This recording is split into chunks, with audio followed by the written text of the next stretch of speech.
Welcome to Rogue Bogues. This is episode 19 of the basketball series. Pro, welcome. Bogues, how you doing, brother? Good, man. Good. Everything's going well. You're in Texas, and you told me off air you guys are pretty wide open over there with the COVID stuff. Yeah, getting better just because of the vaccinations, and you go to stores and stuff. Then a lot of people outside don't have masks on, and some stores have it, have the mandate, but for the most part, it's sort of opened up. So. And sports at capacity, right? For the most part, yeah, like full capacity in most places. Yeah, restaurants and things. They're from what I hear, I haven't gone to a restaurant, but I insert joke here, but no, I haven't gone to a restaurant yet. But I've heard that it's getting more and more. The problem is they can't find people to work, man. Like there's that's what I'm hearing. Is that because of the stimulus or because of people more fearful? I think stimulus has a lot to do with it, although it's not crazy here. It's not crazy with the amount they give you, but yeah, I think a lot of it has to do with some of the stimulus that they get, and then people just sort of don't want to work and don't want to come back because some of the restaurants are even closing because of that, because they can't find staff. But well, shit, Australia's in that boat because the stimulus out here is pretty good. So I've got friends that run restaurants and cafes, and they've lost a lot of chefs and employees because they're like, I can sit at home and do nothing and make the same money. But problem being when that switch gets flicked back on, people are going to be out of a job. So interesting times. But let's get rolling. Enough small talk. An interesting week again. We got some real fireworks in the we're going to hit the coaches in this first 20-30 minutes because there's a lot to go through. First off the top of the rank was we obviously all saw, we chatted about it, assistant coach Greg Foster with Indiana Pacers, an absolute huge tantrum blow up against, I'm not sure who it was against. I think it was Sacramento. Sacramento, yeah. Yeah, Goga Bitazdi. I hope I pronounced that right. Turkish. I think he's a Turkish kid from, one of their big men. And basically, I saw the video. So this kid has not rotated defensively, didn't come to the help side, and someone came straight through the lane, dunked the ball. He was kind of late, hesitant. You could see he was hesitating and just didn't jump, let him dunk it. So I think you see Greg Foster chirping from the bench, or the kid runs back down on offense and spaces, hits a three, runs back on D and turns to Greg Foster and says, "Sit the fuck down." And it was on like Donkey Kong after that. So something happened. There was a foul. They call a timeout. And I mean, for those of you who haven't seen the video, just punch in Greg Foster, blow up or whatever on YouTube or Twitter, and just absolutely loses his shit to the point where, they hold him back 2 or 3 times. Most times in the NBA, as we know, pro, you hold a guy for 10, 15 seconds, it's over.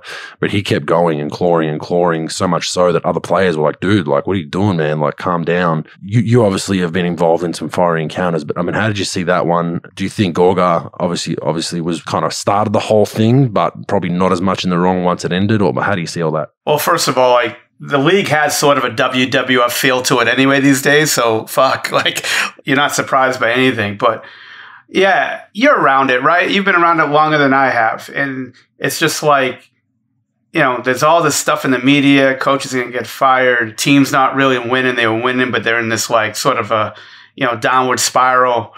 You're playing the fucking Kings, and this shit happens. Coach gets pissed. You don't know what's going on with him. I know Foster. He's one of the best big man coaches in the league. He's a really good coach, but he's a real tough dude. And if he feels as though he gets disrespected, he don't care. He'll just, do what he needs to do. And yeah, you don't want to see it. But then again, as a coach, if you're going to say something, I don't know what was said, but if you're going to say something across the line, then the player's going to react. And as a player, you got to understand that if you say something fucked up to a coach, most coaches are just going to take it because they're afraid for their job. Some guys are just going to go fucking right back at you. So you got to really understand who the fuck you're talking to when you're talking to them. Like I said, it's not a professional deal where, you don't want to see that. But it is what it is. Guys get pissed. You get the guy on the wrong day. He don't want to fucking take that shit no more. Maybe that kid was been loafing most of the year or for a week or for 2 weeks. How sometimes that is too. Guys go at each other all the time, and that's just their relationship. So you don't really know that. I'm not in that building, so I don't know. But sometimes that shit happens, especially if the team's not doing well and the press isn't positive.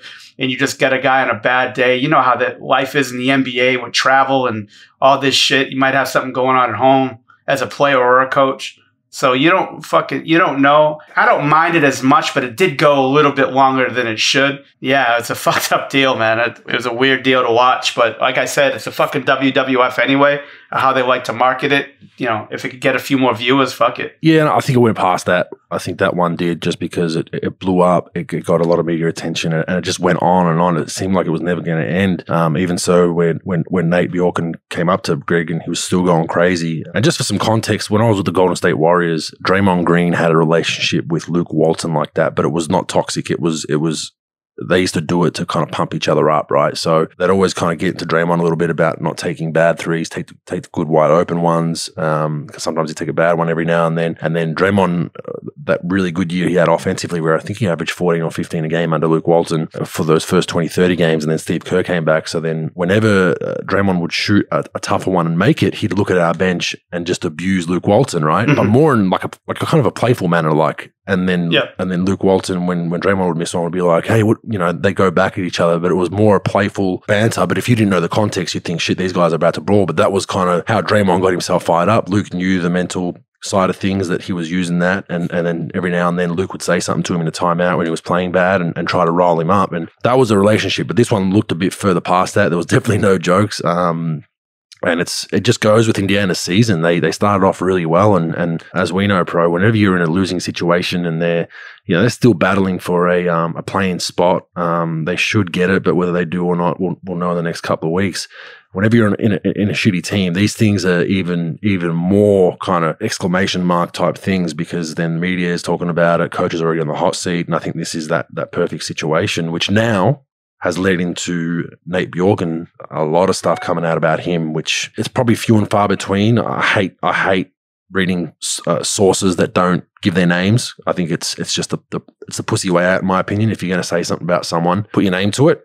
But he's got people leaking on him saying, you know, he's antagonistic. He's an antagonistic style of coach. He's a dick. He's completely out of his element as a leader. This was in an article on the Bleacher Report from Jake Fisher that basically just ran it all down. It does not look good for him. And I mean, in today's NBA, you can't do that. You can't be a hard-nosed coach. There's rumors that he goes after staff, he goes after support staff, and that's just something that you can't do. But I just read this morning as we went on air that now Nick Nurse has come out and said, you know, that all those reports are a load of shit. And you know, so that's interesting in itself. Nick Nurse is one of the most respected coaches in the NBA, X's and O's guy, smart guy. Could be a bit of loyalty playing in that, but I think the days are numbered for Nate Bjorken, considering everything that's happened over this last week. Yeah, and of course, Nick's going to sort of stick up for his guy, right? Like 100%. And also, he's not in the building. He doesn't know. I've heard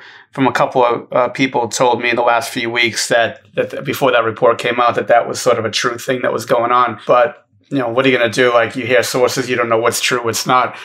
So let's just go on the information that's given, right? Like, the information that's given is he's not getting along, especially with Sabonis. He's not getting along with him. You're getting into it with your best player consistently, and you just can't find a common ground with him. And then you're also going after staff and then other players as well. Well, TJ Warren as well. There was a TJ Warren hold debacle. TJ Warren. Yep. Yeah, someone said he demanded a trade or what have you when they hired him. I'm not sure. I don't know. I don't know Nate Bjorken at all. I've sort of run into him when, you know, in pregame and stuff in games. I can't tell you how he is or how he's not. But if that information is accurate, we'll just assume that it is. It's just not a good thing. You're not doing well. Like, if you're Bill Belichick, you could afford to do that shit. You know, if you're a fucking big time coach that's winning games and championships and things, you might be able to survive a little bit, but by being a tyrant. I doubt it, especially in today's NBA. You definitely can't. But that's the only way that you could survive, if the owner believes in you, if, you know, either the owner believes in you or the best player believes in you, or you're winning, one of the combinations of those three. But that's not happening. So there's nothing that you could hang on to right now. Your team's not really doing all that well. You're probably going to be in the 10 spot compared to how they're playing versus how Washington's playing. So that's not going to be good for them. And then now your players don't like you, and you're going after staff. Like, you know, I've heard he wanted to fire staff. already and things like that. Coach resigned mid-season too, right? Oh, I didn't see that. Yeah, I believe one of his. I don't have the name in front of me. I should have had it. Yeah, there was an. Oh no, Bill Baino, but that was sort of mental health deal. No, maybe that was. I don't know. I haven't heard anything on that. You're right. Bill Baino did leave during the season. Yeah, but it's not good, man. You go in that facility, and if it's like fucking suffocating to be in there, if you got a head coach that just fucking nobody likes and nobody likes being around, and every time they walk in the gym, it's just like everyone's like, oh, fuck, like, here we go again. If that's the case, that's not good. And that's not good, especially with the team. They gotta be all together fighting because they don't have great talent on that team. They got good talent, and they need everybody together fighting for each other. They need a coach that has the locker room in check because they don't have any real true franchise top 10 players in their team, but they got all these collective unit that could play well. But if you got a coach that the staff hates and he hates them, they hate him, and the players don't like, that's a big, and you're fighting with management. That's a big fucking problem because you just gave up Nate McMillan. You gave up Nate McMillan, who, he didn't have a great playoff record, but players loved him. Guys played hard. They just didn't have great playoff success. Although you do have an owner that doesn't really spend either. So it's not like they're breaking the bank to get players. And then you just gave him up and you could have got Billy Donovan. Billy Donovan they could have had, and they took Nate Bjorken over him. So now you have a coach who's, really well respected and killing it for Atlanta right now. And then you could have had a coach that's very well respected, organized, players like, and does well in Billy Donovan. And now you have this situation where it doesn't make you look good because you're going to have to fire the coach. If you do fire the coach, now you're going to have to reset that shit all over again. Selected a new head coach. Who are you going to get? Who's going to want to go there? These are some big fucking issues that they got to deal with. Oh, there's no doubt, and I think you hit on the head too. They need to be together, and they were Indiana. The first probably 10 games, I read some articles from back then. Even Sabonis was quoted as saying he loves Bjorken. He's a basketball savant. He knows the game, and they were playing really well early in the season. And like you said, I think it's just worn down on players, and that's the beast of the NBA. The beast of the NBA is for players, for support staff, for guys like yourself that have played development guys. It's that grind of every day. There's something going on. There's some drama. You're sore. You coached a bad game if you're a coach. You messed up a rotation. You got players giving you shit. Vice versa. Eventually, the people that whoever it is, those natural instincts will eventually come out when you're at your lowest point, and I think that's what we're seeing with Nate. And I think it's somewhere in between. I don't think it's extreme as this article has said. I don't think it's what Nick Nurse said. That's just usually how I treat things, unless I know 100%, where it's in between, which is still bad.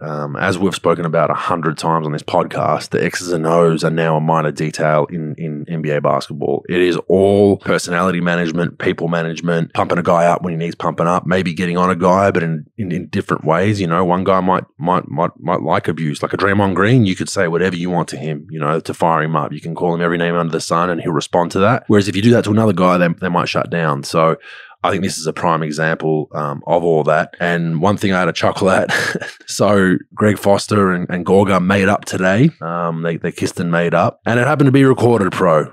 Shocker, right? It happened to be shocker, right? Happened to be right for their I think they got a game today, their pre-game shooting time. They must be his workout coach. A camera caught them making up. I mean, what an absolute shocker. So they didn't make up in the locker room, behind closed doors, before they got on the bus, in the hotel. No, they just happened to do it right when the cameras are on. And that's the beauty of the Hollywood and the NBA. I got a real laugh out of that. Well, the NBA Golden Globes are going to be in a couple of months, so that's definitely going to be, best supporting cast by supporting roles, definitely. But Bogues, last thing on this, in my opinion, you want to be a fucking head coach in this league, right? A young guy coming up, you have your opportunity. You're not going to get many opportunities to be a head coach, right? You want to be a head coach. First off, get along with fucking people. I don't give a fuck what you know, because there's some coaches that are fucking geniuses with X's and O's, and there's some coaches that don't know fucking shit.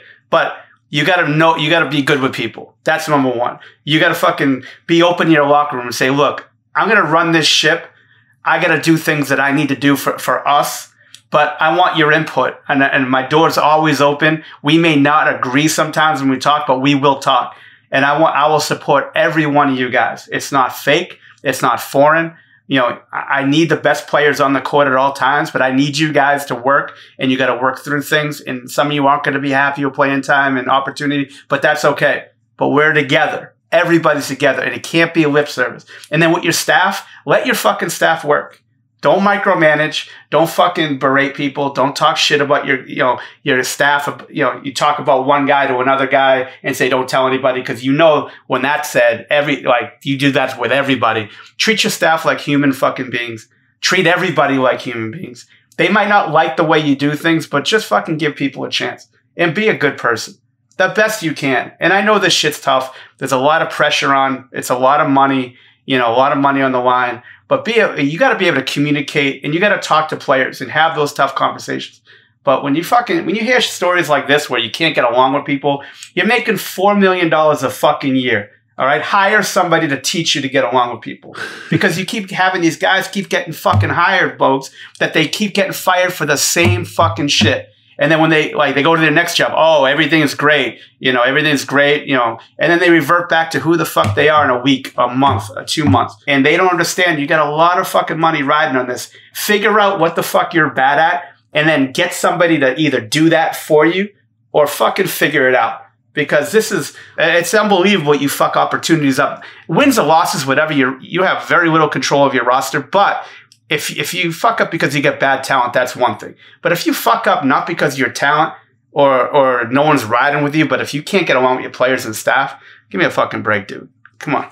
Oh, without a doubt. And that's the biggest thing. If you're not going to get along with people, it's eventually going to go. And look, some of the smarter coaches that struggled with that usually would delegate the bad cop role to the head assistant or one of the assistants. I've seen that in the past, and that somewhat works. It does create a bit of a strain between that assistant, but then at least it's not a fireable offense for the head coach, right? So the smarter coaches would kind of do that, the good cop, bad cop routine, or even vice versa. The head coach would be a bit hard on a guy, and the assistant's role would then be good cop. But yeah, in today's day and age, you cannot do that. And I mean, hopefully it works out for him, but I mean, I don't see it. I think it's gone too far. No. Even the TJ Warren stuff where he had him as an assistant. There was reports he had him an assistant in Phoenix, I think it was, or somewhere else. And the moment he got to Indiana and found out they hired Nate after he was there. Yeah, I mean, this is minute 55 of the fucking movie Titanic. The fucking iceberg already hit. The fucking, the water's coming up. It's fucking, you got to get out of the bottom level. This shit's fucking about to submerge. It's not going to look good, man. It's as good a chance as me not fucking touching pizza in the next fucking 48 hours. It's, it's fucking, just send it in. All right. And then with that, this is about the stage where the coaching carousel starts. Usually 10, 15 games left. There'll be, for those of our listeners, the way this works is there'll be teams, personnel leaking stuff to media. There'll be agents. There'll be, rival coaches that want a particular job will have their finger in the pie with friends in the media trying to get guys fired so they can take that job. But we'll go through a few notable comments that I've read. Terry Stotts, according to Shams Charania, he reports that if they don't impress in the playoffs, Terry Stotts will be gone in the offseason unless the team goes on an impressive run in the playoffs, according to a source who spoke with The Athletic. Stotts has one remaining year left on his contract. Stotts now has less player support than he had in the past. It's always interesting when they word it with doesn't impress in the playoffs, because what the fuck does that mean? Well, exactly. That's the first red flag for me. When you see stuff that's that open-ended and it's up to anyone's interpretation, what does that mean? Does that mean championship, conference finals, second round, first round? Teams are really, really skeptical on putting publicly, at least, saying, second round, because then if they go second round and they still want to fire him, they can't. But I think, Stotts, as I was with him my rookie year, my first 2 years in the league, I think he's a wonderful offensive coach. I think he's got some really creative stuff. I think the defensive end, just for some reason, it leaves a lot to be desired wherever he goes. And I think that's where the struggle is for Portland. Like, shit, they got enough scorers to give you 100, 110, 120 on any given night. They just haven't really ever had, especially in this run with Lillard and McCollum, they haven't had a sound defensive kind of scheme, and the way it kind of just seems like they'll switch 1 through 5 at times. It's kind of junky. It is what it is, and we're just going to come down and bang a 3 on you. And they win games doing it, don't get me wrong, but the longevity of being consistent and winning a playoff series just won't happen that way. Yeah, I think Terry is an unbelievable coach in the sense that, his players love him. I think he's very prepared. He knows how to. He has presence in the room, and he's just a gentleman of the sport of coaching. And that, you know, some coaches aren't. Some coaches, like we talked about, can't get along with people and things like that. I think that their roster is very flawed, and on the defensive end. I think when you have to rely on those two guys to score like they do, Lillard and McCollum, you know, one's averaging 28.6, the other's 22.7, respectively. And then you got Norman Powell. That was a great trade they made. But, like, their bigs aren't defensive-minded. They're decent. They're good rebounders, but they're offensive-minded. They're big, strong guys. You got Robert Covington, Carmelo Anthony. You know, that doesn't scream defense to me. You know, so, and I'm not really putting it on I'm not putting it on their front office either, but I'm just saying, like, I think Terry Stotts has gotten a lot out of this roster. I think he does a great job. I think they compete every night. I mean, they've got one of the only players in the league that would stand up for what he thinks is right in Damian Lillard. Like, how many times do you get, you know, do you see players, either, I don't care if it's fake or not fake, like, how many players do you know that, like, standing up for their coach, like, publicly and really mean it? And, or at least sound like they really mean it. And he has that. Like, in my opinion, he has that by looking at it. I'm not in that building, so I don't know. But their roster is good, but it's very limited.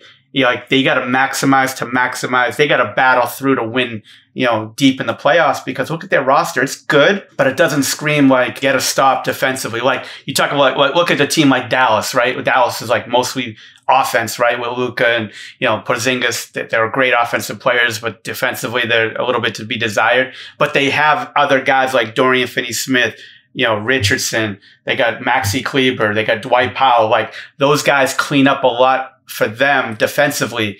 They don't really have that on their roster. So, to me, like, I understand how the NBA works too. Like, you have a coach for 9 years or so. You're not really getting to the conference finals. You have to make, you feel as though you have to make a change. I don't think they should make a change in this case. I think unless they really shit the bed in the playoffs, like in the first round or what have you, like, that's different. But, and plus McCollum's been out a lot of the time. I know, because I got him on my fantasy team. Again, I'm a fucking jinx. I know. But, like, they missed him for a while and they got a 6 seed. Imagine if he played most of the year, all the year, you know, where they could have been 4, they could have been 5, you know, they might be looking a little bit different in their playoff picture. But I don't think you should get rid of the coach. But again, if you know how the media is, if you haven't won in a while, people start creeping up, oh, he doesn't have it and all that shit. But you got to look at your roster and how good you are compared to the conference, you know, the division, the conference, how you stack up, and really look at it in a vacuum. But a lot of times owners don't do that shit. They look at it and they listen to the media. They listen to this person. They listen to that person. I think he's done a great job there. I agree that some coaches should be fired on this list. I don't think he's one of them. And to give them, you know, a bit of credit, they have had a horror run with injuries this season, mainly from their big spots. They've had, you know, numerous bigs out. Zach Collins is kind of their energy, probably defensive shot blocking guy who's been out the whole year pretty much. I think he would help them a little bit. But I just feel like they've been stuck in that position for a while. You know, they've been a 5, 6 to 10 team for a long, long time now. And I think that might be grating on the ownership group and the fans. And I think that might be the thing that bites Terry. But I think he's a fantastic people person. He's a fantastic coach. But yeah, if he does remain on, I agree with you. They need to get a few guys on that roster that can get him stops. I think they had it for once or twice back when they had, I believe it was Harkless and a few other guys where they could at least somewhat compete defensively, but never had any stoppers. But they got to do something because, you know, scoring 110, 120 every night and then giving up 130 some nights and losing is not great. But we'll watch that one closely. There's a similar one with Budenholzer in Milwaukee. The headline reads very similar. It says Budenholzer needs a deep playoff run to keep his job. So it says Milwaukee Bucks are likely to part ways. This is from Sam Amick with Mike Budenholzer as head coach unless the team reaches at least the Eastern Conference Finals. Sources tell The Athletic he has $7 million remaining on his contract as of next season. Apparently, when the Bucks were convincing Giannis to sign his Supermax extension while dissecting their own demise at the same time, sources say there was a great deal of frustration aimed at Budenholzer that hasn't been forgotten. Budenholzer has been a bit more adaptable with some of his schemes this season, so that's an interesting one. I thought he was doing an okay job. I mean, their roster, you know, is it better this season? I think it is. Their starting 5 is, and we've spoken about it. I think their bench still has a lot to be desired. at times. So they're going to, I don't know how they'll go. I mean, they potentially could still, have a nice push and get there. But I found that one interesting because he was a pretty heralded hiring away from Atlanta when they got him. Bogues, everybody's fucking heralded until, then you start fucking playing games for your team, right? And then you're just forgotten. You're like an aging prom queen. Yeah. That's it. Yeah. Nobody knows who the fuck the prom queen was 3 years ago. And nobody knows who the hot assistant was 3 years ago. Now with this, Bogues, I think it's a different story than Portland, in my opinion. Like, I think this roster is constructed a little bit better to win. You've got a player that, and Dame Lillard is a top 10 player for in that conversation. Giannis is a 2-time MVP. They got Middleton, who's an all-star. They got Holiday, who's an all-star. Brook Lopez is good. I agree with you. The second unit, is to be desired. They don't have a lot of great players there. They just have like tough grinding, role players and stuff. But you're in the East, which is a little easier than the West. I'm not gonna bash the East all that, but it is a little easier. You've got this MVP, 2-time MVP that just signed his extension. You made some moves, so I do believe they need to make a run. And like coaching to me in the league is a little overrated. Like, I don't think a coach is going to win you more games, and you're not going to win 8 more games in the regular season if you have X coach versus Y coach. But I do believe in the playoffs, it really matters. Who your head coach is and how they could take you, prepare you, motivate you, get things done. And you need a little bit of luck too. And I do believe that I think he needs to make this push because they've been on the cusp of being good. They made an upgrade in their roster. I do think that this is the time to really do it. There is some real pressure here. I do believe that they should make a run in the playoffs. And with Terry, I was like, nah, I would keep him. There's almost like no scenario where I would fire Terry Stotts. In this scenario, if you do go out early, I think a conference final is something that you should definitely shoot for. And if you don't, you gotta have long conversations about maybe replacing your coach. Yeah, that'll be an interesting one. I think it's, like I said, I think they've got every chance to potentially make a finals, and they have every chance to go out in the first round. I think I think that helter skelter with them just because they still. Bogues, are you afraid of anybody? Are you, like, as a team this year, no. East or West? Are you afraid of anybody? It's a shit show.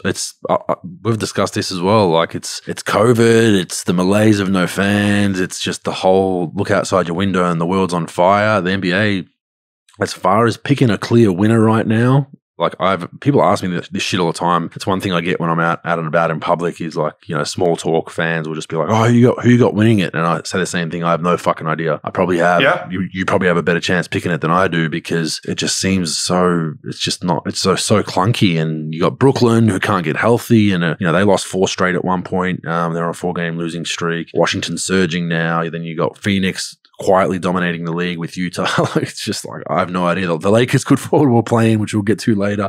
I mean, it's fun. It's fun watching because I think it's actually nice in a way, to be honest, bro. Like, it's actually nice to be, following an NBA season and not having a clear cut, like, okay, it's going to be these 2 or 3 teams. We know it. Whereas I think there's genuinely probably 6 or 7 teams that could end up in the finals. Bogues, I tell you what, call me crazy, but I think Dallas could compete for a championship. I think if constructed right, like, to me, it's, everyone says I'm out of my fucking mind and it will never happen, which I agree, it will never happen. But I think if they put Porzingis on the second unit, which they could never do, they could never ask him, I get it. But if you put him on the second unit with Tim Hardaway and you start like a Dwight Powell or Cauley Stein at a 5 and give Luka like 3 shooters and a roller, I think they're better equipped to win a to go deep, because now you try to get Porzingis and him off the floor with each other for like 18 or 20 minutes a night, where, they're going to be on the court together, of course, sometimes, but like, you get that 18 to 20 minutes where you say, hey, look, just get yours. Like when Luka and these guys come out, we need someone who's just going to score and score and score and score and score. Because look at their roster. Like, their roster is good. They've got a player that could figure out any scenario to win in Luke. I mean, he's one of those guys that just like could figure shit out and make plays happen out of nowhere. There aren't many players in the league, even in the top 10, that can do that. They've got this supporting cast of shooters, guys who play together, play hard. They got that second unit. Hardaway's a fucking nut who could score 38 any night. And, they just had some bad luck with injuries and COVID and things like that. But like, they can make a run. They probably won't. But like, that's how fucking open this thing is. Like, the Clippers can't put shit together, like consistently. And maybe it's the regular season versus the playoffs. The Lakers, their second unit's trash. And they fucking, they're up and down. Plus they get those injuries. You never know what's going to happen with them.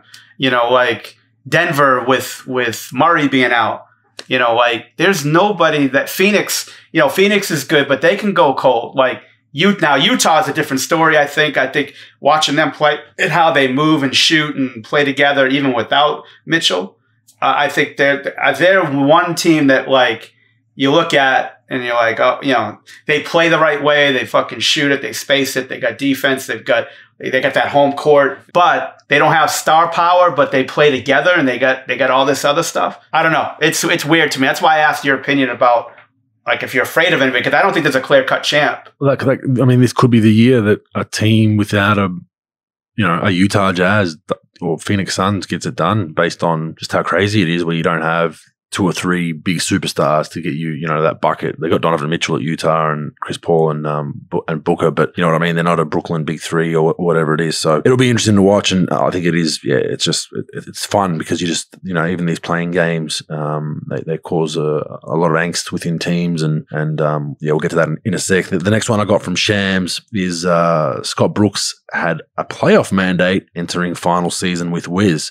So let me ask you, does that mean, Pro, is a top 10 a playoff? does that tick a box for a playoff mandate, or does he have to get in the 8? Bogues, considering they take every team in the league plus the NBL champ, the Scandinavian champ, and the fucking Switzerland champ in the playoffs, that everybody fucking makes it. So yeah, you're in. But I don't know. A playoff mandate, I don't know what the fuck that means. But I don't know how you can guarantee that with that roster that they had and in the beginning of the year. Now, like in the middle of the year when they start playing well, maybe there's different things here. But I don't care what you do. I think you keep Scotty Brooks because, like, in the beginning of the year, I was a little wishy-washy on it because they were so bad. But, like, they got it rolling. You got Wilt Chamberlain, Michael Jordan, and Bill Russell all put together, and Russell Westbrook, fucking doing what he's doing. And you got, like, you're rolling right now. You're playing well. You're in playoff hunt. At least in the play-in hunt. Like, I don't know. Like, I don't think there should be any mandate put on Scotty. I think Scotty's a good coach. He's like Terry. He gets along with people. He's a good coach. And he's not an elite great coach or anything, but he's a good coach. And I think that they're playing hard for him and they're rolling with it. I think you at least extend. I don't know his contract status, but I think you should definitely look to keep him. That'll be, and just the way they've come on late, I think it's really starting to click for them. They've had some injury issues as well, and they've had some tweaks they've had to make to the roster, and it's been fun watching them. I hope they get into the playoffs, even beyond the play-ins, because I like watching them. The last one I've got is Shams had Luke Walton's contract cannot be stretched if fired. So Luke Walton does not have a stretch provision in his contract. Great agent, whoever Luke Walton's agent is, and Luke, great agent. That's fantastic, meaning that they can't. What teams can do is try to stretch a coach's contract out for a couple of years, meaning they can't necessarily get a job for that time. Sometimes it depends how it's structured, but this means if they fired him, they'd have to pay him out completely, and he gets his money, and then he can go on and coach wherever he wants after that. It basically says the Kings have lost approximately $100 million due to the COVID-19 pandemic, which could also factor into the decision making on Walton's future, basically keeping him because they don't want to fire him and eat that money. He maintains a good relationship with Monty McNair and several key players. Walton is the 5th head coach of the Kings since Vivek Ranadive bought the team in 2013. So just another one to look out for. As I said, Walton's agent, genius, great move if you can get it. And I think they're stuck in a hard place. They've been, I don't even know when the last time was they made the playoffs. I think it was mid 2000s with our test, I think. But yeah, it's been a long haul for them. I wonder if that's an offset or a stretch, because stretch as a player means that, like, okay, so if you got $20 million left in your deal, what they do, and you got 1 year left, what they do is they multiply it by times how many years you get left. So if you get 20 million and you got 1 year left, they times it by 2 plus 1. So it's 3 years that they could cut that 20 million in. The offset And the way I sort of read it, an offset is, so say like you make $2 million as a head coach in the NBA, and then the next year, you get fired. You got 1 year left. You get fired, and you want to go to another team. If the other team pays you, say, $3 million, I believe, and I could be mistaken, but I believe your team that owes you the $2 million pays you the $2 million, and then the other team that you're going to only pays you $1 million for the first year until you get that money cleared up, and then you go forward. So I'm wondering, because I didn't know that head coaches could be stretched, where they could just pay you less, the same money, but like they could chop it up over a certain amount of years. Yeah. Yeah. That's why I thought it was. I've never seen it reported for coaches. So yeah, that's awesome. I think it's a good thing because basically, if they fire him, you got to write him the check for whatever you owe him, pay him out, and then he can go and work where he wants. He doesn't have to take a sabbatical like some coaches do. But yeah, I mean, it's a good move. But let's go through. Okay, we're going to go through every head coach real quick just to finish this segment. I've got the list here. It's going to be safe as houses. That means they're safe completely. Flip a coin, obviously 50-50, and Gone with the Wind, Pro. Can you remember those? Yeah, Gone with the Wind, the movie, or just Gone with the Wind? Just Gone with the Wind. So safe as houses, flip a coin, or Gone with the Wind. We're going to go with Nate McMillan with the Atlanta Hawks. Now he's interim, so he doesn't have a contract. So we'd basically say, is he going to be there next year? Yeah, safe. What do you think? Safe as houses. Yeah, has to be there. If I was Atlanta, I would get that done sooner than later because I think there will be some teams knocking on his door if he's a free agent coach coming into the offseason if they stall. Next one, Brad Stevens, Boston Celtics. What do you think? Oh, for me, I think he's still safe. I think he's pretty renowned as a good coach, but I think it will go more towards flip a coin if they get out quickly. I think it'll be flip a coin. I think he's safe. I think just because the way they handle business over there. First of all, Danny really loves him. He loves him more than any, just as much, if not more than any coach ever coached there under his, Ainge's watch. Plus, like, he had chances to probably get into one or two big time college jobs, so like, I think that they will keep it status quo for at least another year. And if it doesn't work next year, then it's probably not going to look good, but I think he's safe. I think I don't know if he's going to continue in the NBA if he does leave there. Look, he's a really good coach. Again, just like anything else, the roster isn't perfect. It's not like one of those rosters that they should be like ripping through guys. But I think they should be doing better. But I just think how that organization is structured, they're pretty professional how they do things, and they support their coaches even if they're losing. Or not doing that well, but I think they'll give him at least one more year to figure things out. Yeah, as of today, I would go safe as houses. As of today, James Borrego, Charlotte Hornets. Safe as houses for me too. They've overachieved in my opinion. They've done a fantastic job, and he's got them battling and playing well. So he'll hang around. Billy Donovan, Chicago Bulls. Now he's in the first year of his deal, so I'm going to go safe as houses on that one. Safe as houses. Yep, I got you on that. Okay, interesting one. Larry Drew, the Cleveland Cavs. Well, considering Larry Drew is now the coach of the Cavs and Bickerstaff, his son is. Well, there you go. There's a mistake on my end. You got to fire the guy at Wikipedia. I've got a bad list. I don't even know. I couldn't even tell if you JB Bickerstaff. Yeah, okay. JB Bickerstaff, the son of Bernie Bickerstaff. He was the coach, assistant coach at Houston, interim coach at some places. He was at Memphis as a head coach, got fired. And then went to Cleveland as an assistant with Beeline. And then when Beeline resigned or get fired, I forgot which one, he took over. He just signed a 3-year deal, whatever. I think he's pretty safe. Yeah, the internet lied to me on this one because this is supposed to be current coaches, but I checked the rest. The rest all look good, hopefully. Hopefully Pat Riley stays on with the Lakers. Hopefully he can keep his job. Red Hour back with the Celtics. Pros with the Mavs still. Okay, so I will go, safe as houses. They're rebuilding, so I don't think they'll make any major changes. Rick Carlisle, Dallas Mavericks.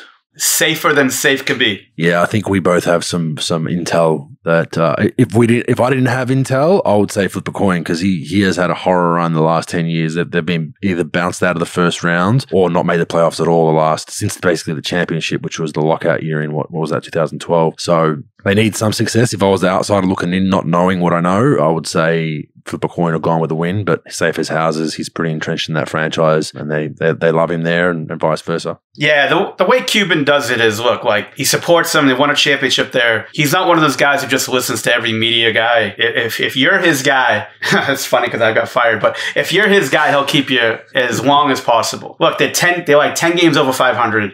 They're rolling.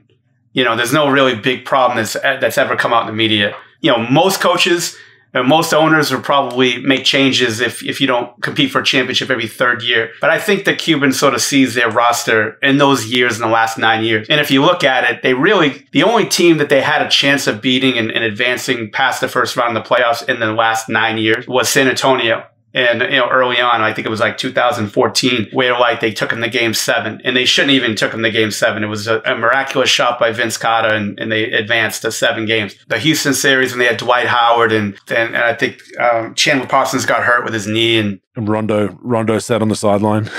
The Rondo sat on the side. We had no fucking chance. None. They had no chance. And then with Oklahoma City, like the roster we had was okay, but then you're going against those fucking guys, and it just like I think what Cuban does is look at it individually. Like if you're a 2 seed and you're not getting knocked out in the first or second round, then there's probably a different story. If you're a team that has no fucking business winning a playoff series, I think he looks at it that way. And then if you're going to replace the coach, who are you going to replace him with? It's not like there's a million fucking great coaches out there that aren't locked into their deals that you can get that's like, in your mind, a championship level coach. So, I think he's safe. I think it'll take like a monumental breakdown in the playoffs on top of an awful season next year to even think about it. But no, I think he's safe. Yeah, I got safe as houses on that one as well. Michael Malone, Denver Nuggets. I think it's safe to say he's safe. Bogues, what do you think? Yeah, safe right now. Yeah, I think safe as houses. I think they've and they've got the injury pass too, regardless of what happens this playoffs. I think he'll still get the pass. Detroit Pistons, Dwayne Casey. My brain tells me it's a no-brainer. He stays. He's safe. But new GM, they haven't really been winning. It's a coin flip. I think the reality of the NBA to get your own guy in there. And again, I don't know anything about it. I know Dwayne Casey. I think he's a really good coach. Players love him. He's had great success with teams. I do think it will be a coin flip, in my opinion, just how the league runs. Because there's always that one team that you think safe and won't fire their coach and makes a change. I'm not saying that he's out, but I'm saying my heart says and my brain tells me safe, but I think it's going to be a coin flip in just the NBA reality. Coin flip for sure, I think. They're kind of pivoting. He's more of a decent veteran team, playoff team coach, I think. I don't think he's the guy you want rebuilding with young guys, in my opinion. So I'll go flip a coin on that one, and it'll depend on what direction the GM sees things. Next one, Steve Kerr, Golden State Warriors. I think he's pretty safe. Safe as houses. I think he's pretty safe. Yeah, safe as he's got at least 5 years to fuck up before they even think about football. Oh, yeah. He needs to go 0-82 for the next decade. He's good, so that was pretty easy. Steven Silas, Houston Rockets, I think safe as houses. They're in a rebuild. Rookie head coach. They love him down there, and I think he'll be around. Yeah, I think he's one of their best assets they got. I mean, he's a really good coach. I don't think they have much to work with. They're rebuilding. I think he's very safe. Although the way they fucking run their teams the last 12 to 15 months, who knows? But I say he's safe. I say his houses. Yep. Next one we have. Okay, this one's an interesting one. Nate Bjorken, Indiana Pacers. I think he's out. What do you think, Bogues? Gone with the win. Gone with the win. I'm like, once someone does those spiels and you have to have other people defending you publicly to those extremes, I think your days are numbered, and yeah, you've lost the players. It's actually on camera. Worst possible place to have a blow up is on camera during the game. It's almost better having it at practice because no one really sees it. So that was good. He'll be gone. Tyronn Lue, LA Clippers. Safe as houses. What do you think? Safe as houses. Championship lauded coach. They searched him out. They love him. They loved him under Doc when he was there, and then won a championship with Cleveland. So he's not going anywhere. They'll have to tinker with their roster a bunch more in the future to even get him kind of to a flip a coin category, in my opinion. Memphis Grizzlies, Taylor Jenkins. Oh, safe as houses. He's done a great job there. He's done a great job, and they're competing right now. They're not there yet as far as like a true top 8 playoff, but I think that they're doing well, and they're young, and I think they're good. Agree. Yep, they're doing a fantastic job, and it's nice to see the small markets bounce back with a kind of an unknown coach to an extent. So that's good. Miami Heat, Eric Spoelstra. safe as houses. Not gone anywhere. Oh fuck yeah, yeah! I think he's the best coach in the league. I think he's definitely safe. Yep, Mike Budenholzer, Milwaukee Bucks. I think it's a coin flip depending on how he does. Same, flip a coin for sure. Chris Finch, Minnesota Timberwolves. I think he's safe. I think with all the shit they had to deal with to get him, if they ever, I mean, yeah, like the fucking ground would fucking fall if they ended up getting rid of him with the shit they had to do to get him. I think he's definitely safe. Safe, yeah, safe, and they are close to winning too many games for that pick that we spoke about last week. So we're going to tell Edwards to Edwards needs to chill out a little bit. He's trying to win too many games for him. Yeah, shit. Next one, Stan Van Gundy, New Orleans Pelicans. I think he's safe. Although I'm not in that building, and haven't heard anything about. Look, they're sort of obviously they're spiraling out of control a little bit, and unless it like Zion doesn't like him, that's the only thing that could probably get him out this year. I think he's safe, but you never know what's going on inside that place with Ingram and Zion. If they like him, don't like him, they like his style or don't. But I think he's pretty safe just because he just got there. What do you think? I think it's a coin flip. I think I don't think they're entirely happy with the way things are going with just the old school hard headed mentality that I think that's kind of been what I've heard from there from numerous people, and I think that have they underachieved, have they overachieved? They're about where we expected them. Maybe should be around 500, but it's more so the way they've lost games. There have been a few times where players have made mistakes, but for the most part that two traditional big men in the paint that we've spoken about at times. I think he needs to rethink that in the off season, and they obviously need to tinker with their roster a little bit too and bring in a bit more shooting. So I've got flip a coin with that one. Tom Thibodeau, New York Knicks. I think goes without saying, safe as houses. Yeah, they're gonna elect him governor and mayor of that fucking town. He's fine. He needs to sign a 30-year deal there. He's good. Well, my list has a clear another mistake because they've got Billy Donovan at Oklahoma City, which clearly isn't the case. He's coaching two teams according to this list. Whoever did this list is a moron. Gonna have to get it fact checked. But Oklahoma City, who's the head coach there? Because I have no idea at the moment. He's a young kid that was a manager at UConn that has the unbelievably hard last name to pronounce. So let's just say I'm the OKC guy. I think it's pretty safe to say he's safe. He's safe. They're in a rebuild. And apologies for messing your name up. We'll correct it next week maybe. Well, your list had Lenny Wilkins as their coach anyway, so don't worry about it. I think Lenny's safe. Red Auerbach. Orlando Magic, Steve Clifford. Again, it's one of those things. I think in my heart, I think he's safe. But NBA reality, new GM came in. He wasn't their coach. They're rebuilding. I think they should keep him because he's a fantastic coach. But I think NBA reality is a coin flip. I think it's coin flip as well because he was obviously a decent coach as well. Pretty lauded at times. But yeah, they're in a rebuild situation with young guys. So it'll all come down to how the young talent likes him. The young talent likes him. They go in that GM office at the end of the season and say they like him. He'll be back. If they say they don't, he'll be gone. So I've got coin flip on that one. Doc Rivers, Philly, goes without saying, safe as houses. First year there. They've done a fantastic job too, I think. I like the fact that he's really made a conscious effort to get Joel down on that block because he's an absolute nuisance down there. He causes a lot of damage, and he's just he's not spread on the three as much as he once was. I don't know if that was a conversation with Joel, whether he floated a little bit under Brett Brown just naturally because he got frustrated at times with Ben clogging up the paint. But Doc's done some creative things, even having been out there to still get Joel, those mass post touches. It's been fantastic to watch. Yeah, Doc's an old school basketball guy. Like Doc's going to line everybody up. It doesn't matter if you're the best guy or you're a two-way. He's going to line you up. He's going to say, look, this is what you're doing. This is what you're not doing. And if you don't do this, if you're trying to fight me on this, I'm just going to take you out of the game. He doesn't care. He cares about winning, and you can bash him anywhere you want to bash him. Anyone wants to bash a coach.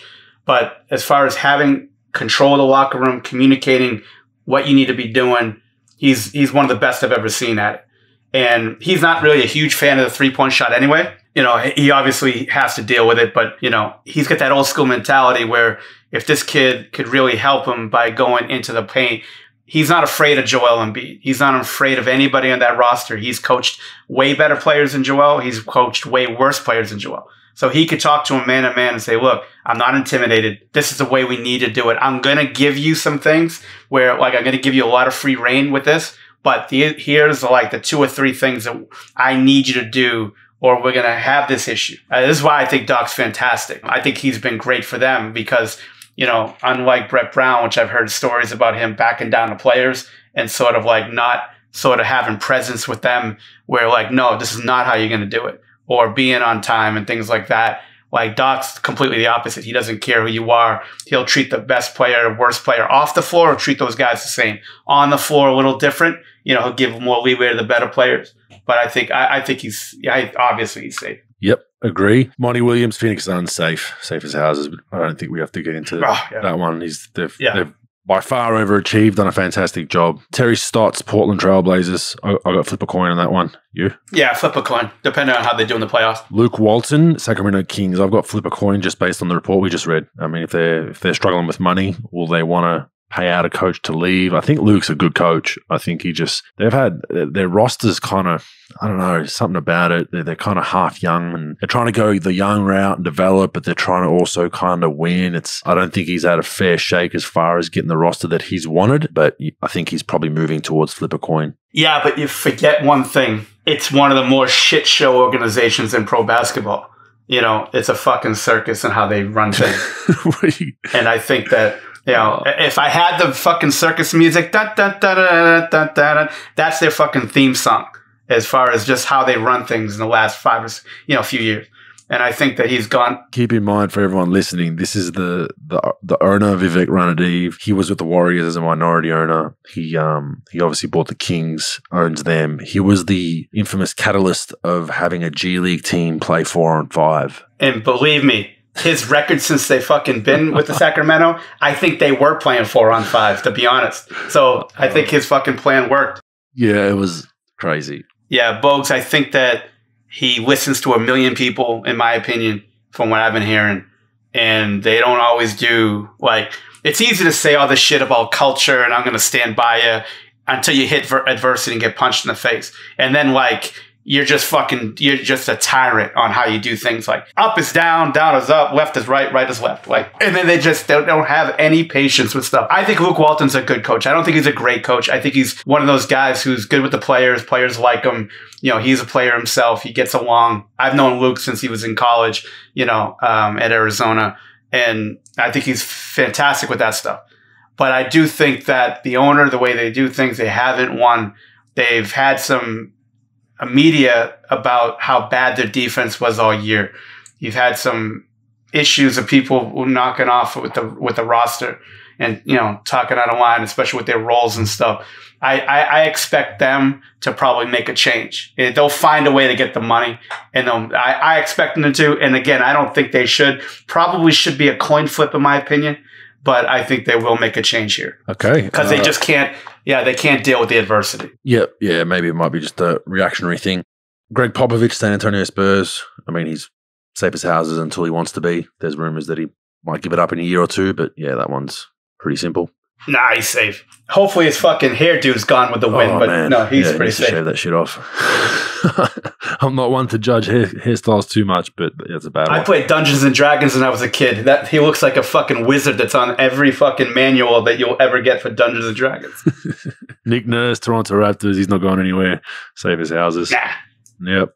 Quinn Snyder, same thing. Sorry, Utah Jazz. You remember his name now? Yeah, Quinn Snyder, the guy that I thought that didn't have enough firepower at the beginning of the year to make a playoff run. Again, you're welcome, Quinn Snyder. You're welcome, the city of fucking Utah. The city of Utah. The city of Utah. You know I'm fucking moronic. Salt Lake City. They should call it Pro Lake City after I propelled them to a number 1 seed in the playoffs. But no, yeah, safer than safe. Scott Brooks, just based on the media report, you'd say flip a coin. But I like him. I hope he stays around, but I'd have to just put it on flip a coin, judging on the reports that we've got. Yeah, flip a coin. Yep. Flip a coin. All right, that's our coaches wrap. Hope you enjoyed that. Just got into that a little bit. It's always happens this time of year, and I'm sure we'll get some of them wrong and some of them right. And there's always one surprise or two, so we're looking forward to that. Moving on, the Lakers will most likely be in a playing game, so I've got my popcorn ready for that. I just can't wait for that because it could potentially. You know what, Bogues? Do we have the Lakers on our list? No, we didn't. Did we talk about the Lakers as far as the coaching? No, we didn't. Frank Vogel. Okay. No. What do you got? LeBron can't get him fired. You can't. Well, he could, but he won a championship last year, and I think he's good. And he's dealt with these injuries and things. So obviously he's safe. He's not going to get fired. But if they go play-in game and they don't get out of it, you can't fire him, man. You can't. Surely not. I know, but it's fucking LA. But no, you're right. He's safe. I think he's safe for the safe. But you got a guy who could make a lot of things happen. And if he's not happy, but even LeBron's got to say, look, I've been out for a while. AD's been out for a while. Our roster isn't very good. It's basically us two and then a bunch of other just guys. It's not like they have this great team that can carry us when we're out. Not many teams can anyway. They take up about $190 million in salary out of their salary cap. It's hard, but yeah, I think he's safe. But you never fucking know in that town. I wouldn't say safe as houses. I'd say I'd put in between safe as houses and coin flip, just because I think you make a good point. That whole shit show of the Lakers and LeBron, that could go any way, any day of the week. So, but yeah, they most likely will be in a plane unless something drastic happens. It could be against Golden State, which I'd love to see. LeBron has been out now. He's been out and he's been away from the team with an ankle injury. I think they're reporting. I have some people who have some sources that said it potentially could be COVID, which would make sense why he's not around the team. Just not sure why they'd hide that. So I don't know if that's right or wrong. It's from a pretty trusted source. No shit. Yeah, saying that. So if that's right, that basically puts him out for the rest of the season. If you got that 14-day protocol or 10-day, whatever it is right now. Now, my sources are telling me the guy who came up with the play-in had it and sneezed on him on purpose, behind his back. That's what I've heard. I beat Woj to that one. Which we get to now. There's been, some comments from LeBron.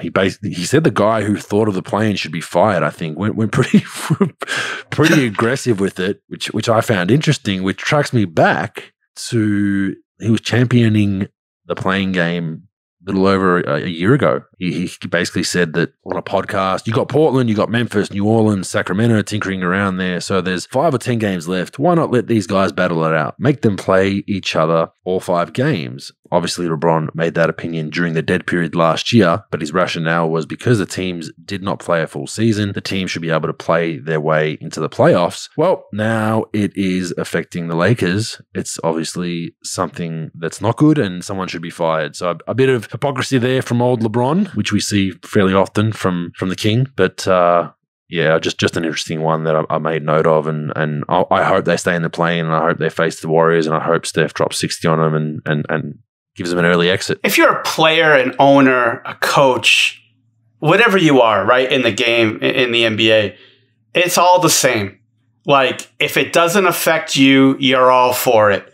If you're not the fucking guy, the team that has to go through it, oh, this is great for the league. I love it. I'm so behind it. Just think about it. Like, watch it in the media, like how the season has progressed. And like when the team wasn't like even close to being in that conversation of like, oh, it's great for the league, competitive, no one's tanking. And then you get to that team, that same team gets like close to the play-in. Who the fuck thought of this thing? This is bullshit. That guy should be fucking fired. That's some fucking bull. Like, it's human nature, dog. Yeah, it's just human nature. It's human nature, but you don't say it out loud. Like after you've been on record saying out loud that you like it. It's just like, well, let's be honest. There's not a lot of fucking brain surgeons around that league for players. The way they like listening to your inner voice, or at least not being a hypocrite and saying it like how you said it in the beginning. Just said, wait a minute.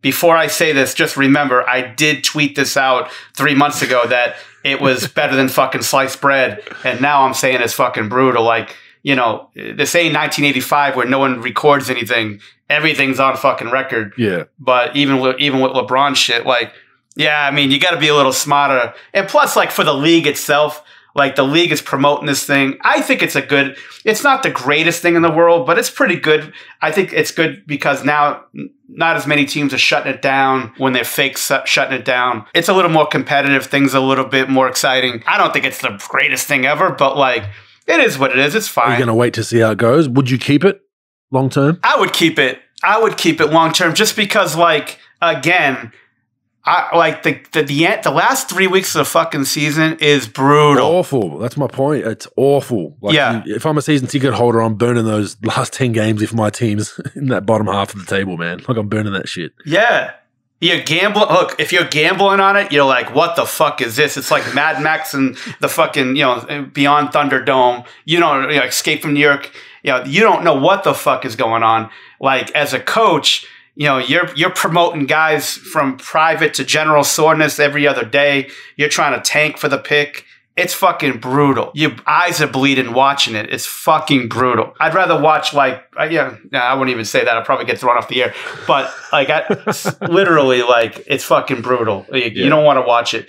At least now it's like guys are competing. They're a game and a half out of 10, stuff like that. It's not bad. It's just now the only guys that are tanking probably the last 3 or 4 guys in the league, which is fine. I think it's cleaned it up for sure, and that's what we wanted, right? Yeah, for sure. Yeah. I like it. I think it's good, and I think it brings a bit of just that element of one game NCAA tournament feel, and I like that as well. And I think anything that we can kind of tweak to stop tanking, blatant tanking, I think is a positive. And whether top 10 should be in, that's an argument for another day. But I'd rather take a top 10 in and stop tanking than vice versa. So we'll continue to watch that space. Now, my girl, Liz Cambage, pro. So we've had a little bit of a history. We've gone back and forth, and I have no real issue. I like bantering a little bit with her, and she gets fired up, as I do at times. And she is the reason why we're talking about this. She's the best female basketball from Australia right now, one of the best in the world, arguably. She took issue with a photo that the Australian Olympic team tweeted or put out about, I guess the clothing we're wearing and all those kits. And she's basically threatened to sit out the Tokyo Olympics after taking issue with the athletes chosen to represent Australia in promotional shoots ahead of the games, that there was not enough people of color. Going, deeper into that, there was an Indigenous rugby sevens player who is obviously of a dark complexion, and she'd gone on to say also fake tan doesn't equal diversity. Now, she's backtracked since and said she wasn't referring to him. There was a few other people in the photo that are tanned that she was referring to. People thought it was obviously linked towards someone who was a little bit darker, but it has been pretty big news over here. It has caused a lot of debate. We are 2 white guys talking about it, which will really piss her off even more, because she's then come on and been criticized by numerous people and said, I don't take any criticism from a white man, which is what it is. Even a wog like myself, pro, who's not Anglo-Australian, doesn't take what I say into consideration. But I mean, what frustrates me with this is counting the amount of different skin colors in a photo. To me, is just poor form in my opinion. And we talk about representation of people of color, and we want Asian Australians, we want Australians, we want even Croatian Australians, whatever, right? It's a pretty slippery slope once you start counting, because there's, for this fact, I'm playing devil's advocate. Some of our most prominent people of color that play for Australia, Paddy Mills, Ben Simmons, they're playing in the best league in the world right now. They can't even come to that photo shoot. I don't think Cambage can. She's probably overseas, so there's a lot of different factors that go into it. This is made out like it was a blatant effort to whitewash the photo to make Australia look white. Like, come on, not in today's day and age. Like, you'd be an idiot if you were running the AOC thinking to do that, because you're going to get blow-ups. But I'm just kind of a little bit disappointed in the fact that we're going to have to start counting different skin colors. I mean, can I go to the AOC and say, hey, there's no Croatian background Australians in that photo? What the fuck? This is a play against Croatian Australians or Balkans, because the Balkans were in a war 10 years ago. You think we're all angry people? Is that why we're not in the photo? And that's where I'm frustrated with this pro. I think it's just something that, she's the face of Australian basketball, fantastic player. Very, very, her skill level has gotten better every year. So she used to dominate mainly because of her size. She's gotten better in doing different things, and I've appreciated watching her growth. I can separate the off court with the on court, but I just don't think this helps any situation going into an Olympics. What are your thoughts on it? Not really having you're kind of not partisan. Right. You were telling me about it last night, and then I had to look into it. And so I don't really know her history on this and her stance. Obviously, you sort of get an idea of it. Look, our world is gone totally fucking nuts with inclusion. You got to include this, and you got to include that, and you got to include this. And it gets to all right, what point are we going to stop? Not trying to include people, but at what now you're trying to say that one colors or one background's more important than the other. And then I feel as though, like, if she's the face of Australian basketball, that she could have used her sort of influence to maybe have a meeting and say, look, this is what I'm thinking. I'm taking a little bit of offense to this. We'll keep it between us. I'm not going to like promote it out there, like, and throw your face in the mud. And look, this is what I'd like to see this going forward if we could. That's the old school way to do it. Now it's just like you scream racism or you scream prejudice, like on top of your lungs, threaten not to play. Like you can't like, look, she could do whatever she wants, but you can't like threaten and protest everything. There are professional ways to do it. And then that little comment about the tan thing. So does she supposed to get away with that? And if a white guy just said that, like, are we supposed to get away? Like, that's the thing that I have a problem with. Like, look, talk to him about it. Like, yeah, in Australia, like, yeah, I get it. Like, in today's day and age, you probably shouldn't put out all white people. But then again, I'm not going to be all that upset about it if you do. But, like, maybe you could have thought about it a little bit. But look, if she got that upset and she has that much weight behind her in her brand and her stature and her talent, like, go to them and say, and be professional, because like, and that's what's lost in translation in all this, Bogues, about being a professional player, man or woman. Like professionals actually talk to people. They look them in the eye and they're like, look, I have a problem with this. Let's try to fix it, or try to, like, going forward, let's try to get better, right? And this is what I'd like to see. And then have some dialogue instead of, tweeting out a peace sign and saying, well, maybe I'm not going to play, or I'm going to sit this one out. This is your fucking country you're talking about. Like, this is like, you want to represent your country, and this is how you're going to do it. Like, look, I could see if she had this conversation and they were like, fuck off. And then you go to that extreme. But to have that extreme based on a fucking picture is a little ludicrous to me. It's a lot ludicrous to me, but that's how our world is. So I'm playing devil's advocate. How do we, what's the ratio? Are we now going to have team photos based on population? So like, are we going to say, okay, there's 15% that's true. 15% of Australia are people of color, so 15% of all photos, or vice versa. What about the NBA? Are we going to now go, okay, do you base the NBA on skin color in the league for photos, or do you base it on the American population? Or let's go to the Philippines. Let's go to Japan. Yeah, like, it's just, and that's what I'm saying. It never stops. Ridiculous. It's absolutely ridiculous. It never stops. I get it. And like I said, like I don't care about photos. They could put, like, I could be in a league and they could have all black people or all Asian people or all whoever for the next century, and I wouldn't give a fuck. It's not a big deal to me. It's a fucking photo. Now, if like you go to the Olympic Village, or you go to training camp and you see that, like, somebody's being mistreated, that's when you use your fucking voice. That's a big deal to me. Without doubt. That's a big deal to me. A fucking photo isn't a big deal to me. Or if you showed up for the photo and someone said to you, oh, you're a little bit too dark for this photo. Hey, I'm right there with you. I'm right there with you saying, like, fuck that. Yeah. That's bullshit. But if this is, I just feel like this is a non-issue in my opinion. And like I said, how do you structure this in the future? Okay, so the AOC says, okay, Liz, we take what you say, you're right. How do we fix this? Well, I want X, Y, Z. What's the formula? What formula are you giving us? Percentage of population in Australia, percentage of athletes that are representing Australia in the Olympics that are people. How do we?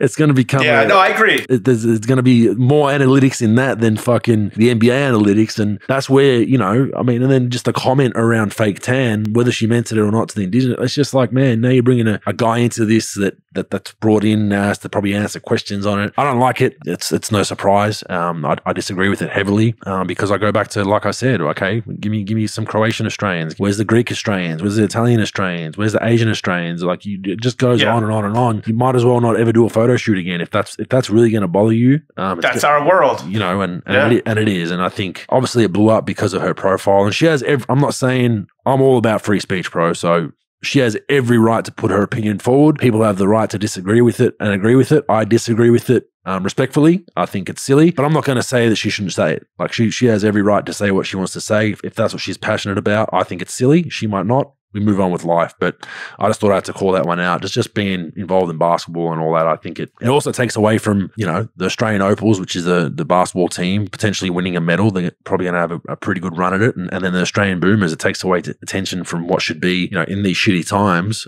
with what's going on, a positive sporting event coming up. Yeah, I agree with that. I just don't like the way she did it. Look, if she has a problem with it, that's her prerogative. That's good. She could voice it. But the way you voice it, I'm like, I don't get what I want. I'm taking my ball and going home. Peace out. That's like, to be honest, if I was running Australian basketball, I said, all right, fuck it, next. At what point do you say, wait a minute, we're not going to be held hostage here. If you have a problem, talk to us and maybe we can work something out. Maybe we can't, but at least have dialogue. That's a professional way to do it. Not, I don't get what I want, so I'm not going to play. Like, if I'm reading the newspaper or reading that shit online the next day, I'm like, what the fuck is this? Like it is what it is. I agree with you. When does it stop? If I don't get my way, when do I just keep protesting? Like I said, if there's a big thing, if it's a mistreatment of people, that's a huge thing. And then you should use your weight and your stature to say what you want, how you want to say it. But if it's something like a fucking picture, come on. Some poor bastard's making fucking minimum wage putting that shit on the fucking internet. Like, come on. Yeah. I'll tell you what, that person who put that on and the fucking person who created the fucking plan are having a bad week this week, brother. I'll tell you that. Real bad week. They're just in hiding right now. All right, pressure time for you and I. We spoke about the Boomers roster, the 24 last week. And we both did some homework where we've gone down. So from what I understand, that they have to pick 15 within the next couple of weeks. They have to cut it down to 15. That 15 will then go into a training camp in, I believe it's LA, early June-ish or July. I think it's early July. Early July, they'll go over there. They'll complete a training camp, and then they'll cut the next 3, which then takes a squad of 12 to officially go. There's some dates that I don't have right now that haven't been announced, but they basically have to cut it down to 12 by a certain period. So they're going to get to move on with that. So we have decided. Before we start, you don't have Andrew Gaze on that fucking list, do you?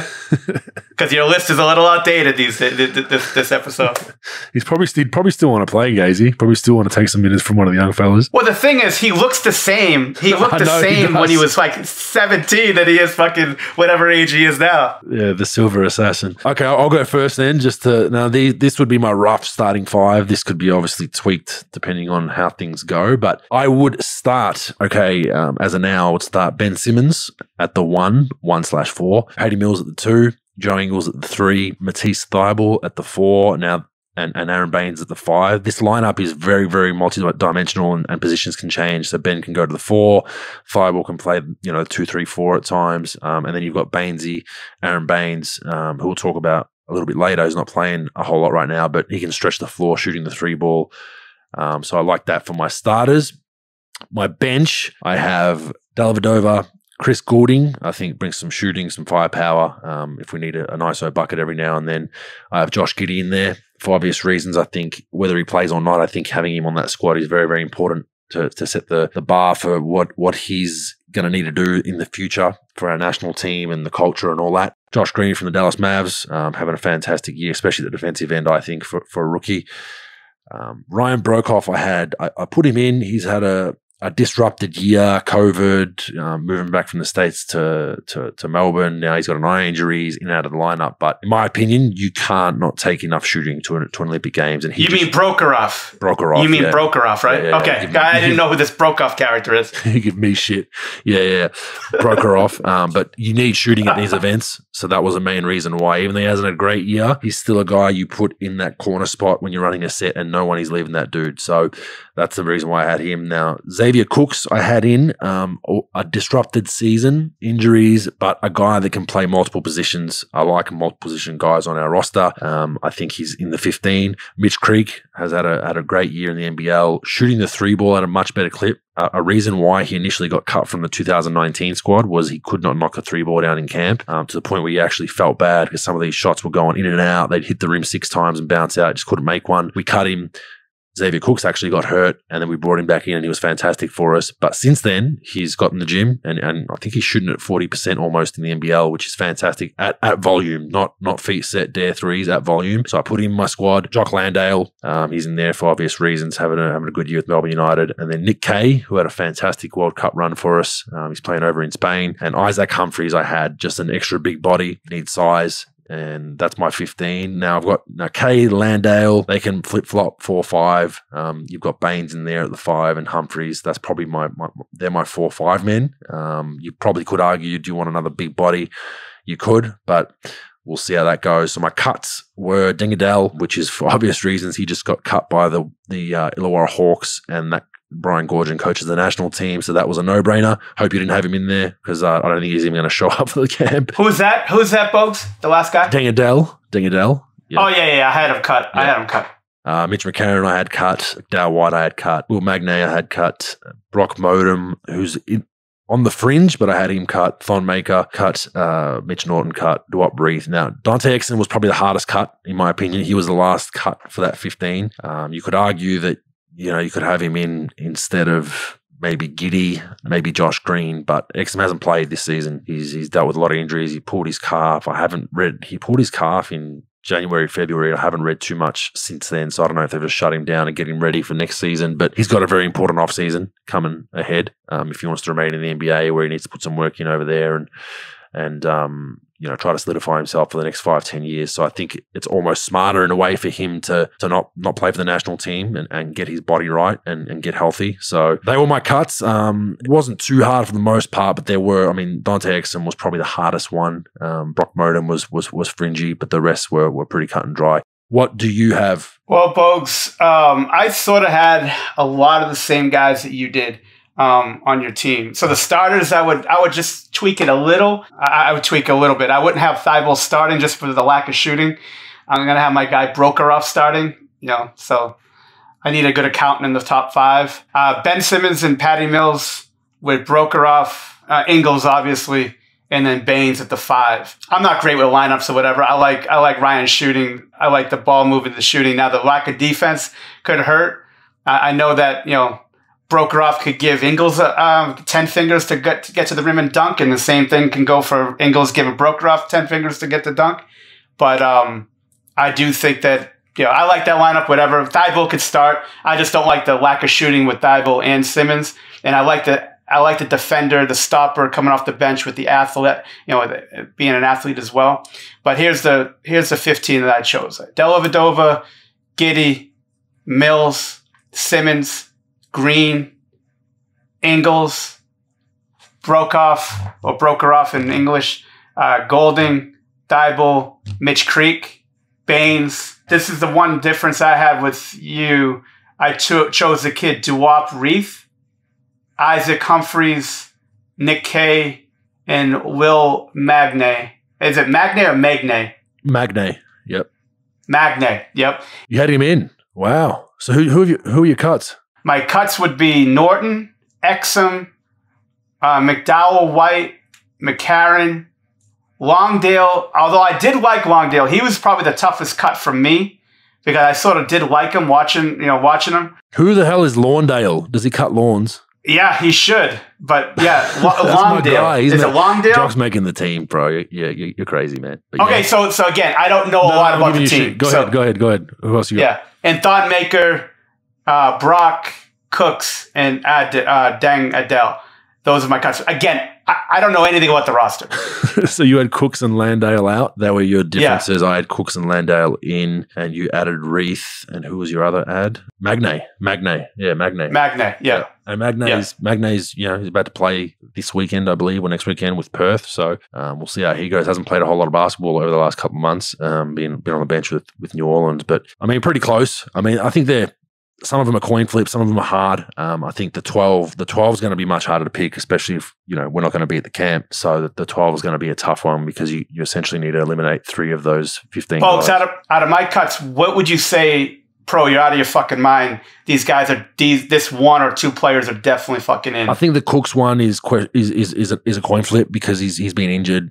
He's hopefully coming back this Thursday for his first game with the Kings. He's been injured the last 2 years, really on and off the court, hasn't got healthy. So I totally agree with that one. You could replace him with Magnay or Reith. The Landale one, I think, is a tough one. I think he'll make the team. So I think the Landale one, will be good. Okay. All right, so moving on from the Boomer stuff, we hope that was intriguing to listen to. We'll see how that goes. We're going to move on to useful or useless stat. One you brought to my attention that we had a laugh about. I think you even somehow managed to message Joe Ingles about it via direct message. But Joe Ingles' true shooting percentage, all-time leader, right? He's in the running. He's close. I had to look it up, and this is the definition. I still can't get my head around it. In basketball, true shooting percentage is an advanced statistic that measures a player's efficiency at shooting the ball. It is intended to more accurately calculate a player's shooting than field goal percentage, free throw percentage, and three-point percentage taken individually. 2- and 3-point field goals and free throws are all considered in its calculation. Its abbrevious TS is TS percentage. But basically, Joe Ingles, he's in the running to be finishes the season shooting the way he is as the all-time leader for a regular season, which is pretty impressive. I mean, just gets it done. Slow-mo Joe takes his time. There were some funny comments with this. Joe Ingles, I honestly Googled it one time to try and figured out what they were talking about. I had fucking no idea still after reading it. Ingles says, I didn't understand it when they said it. I don't understand it when I Googled it.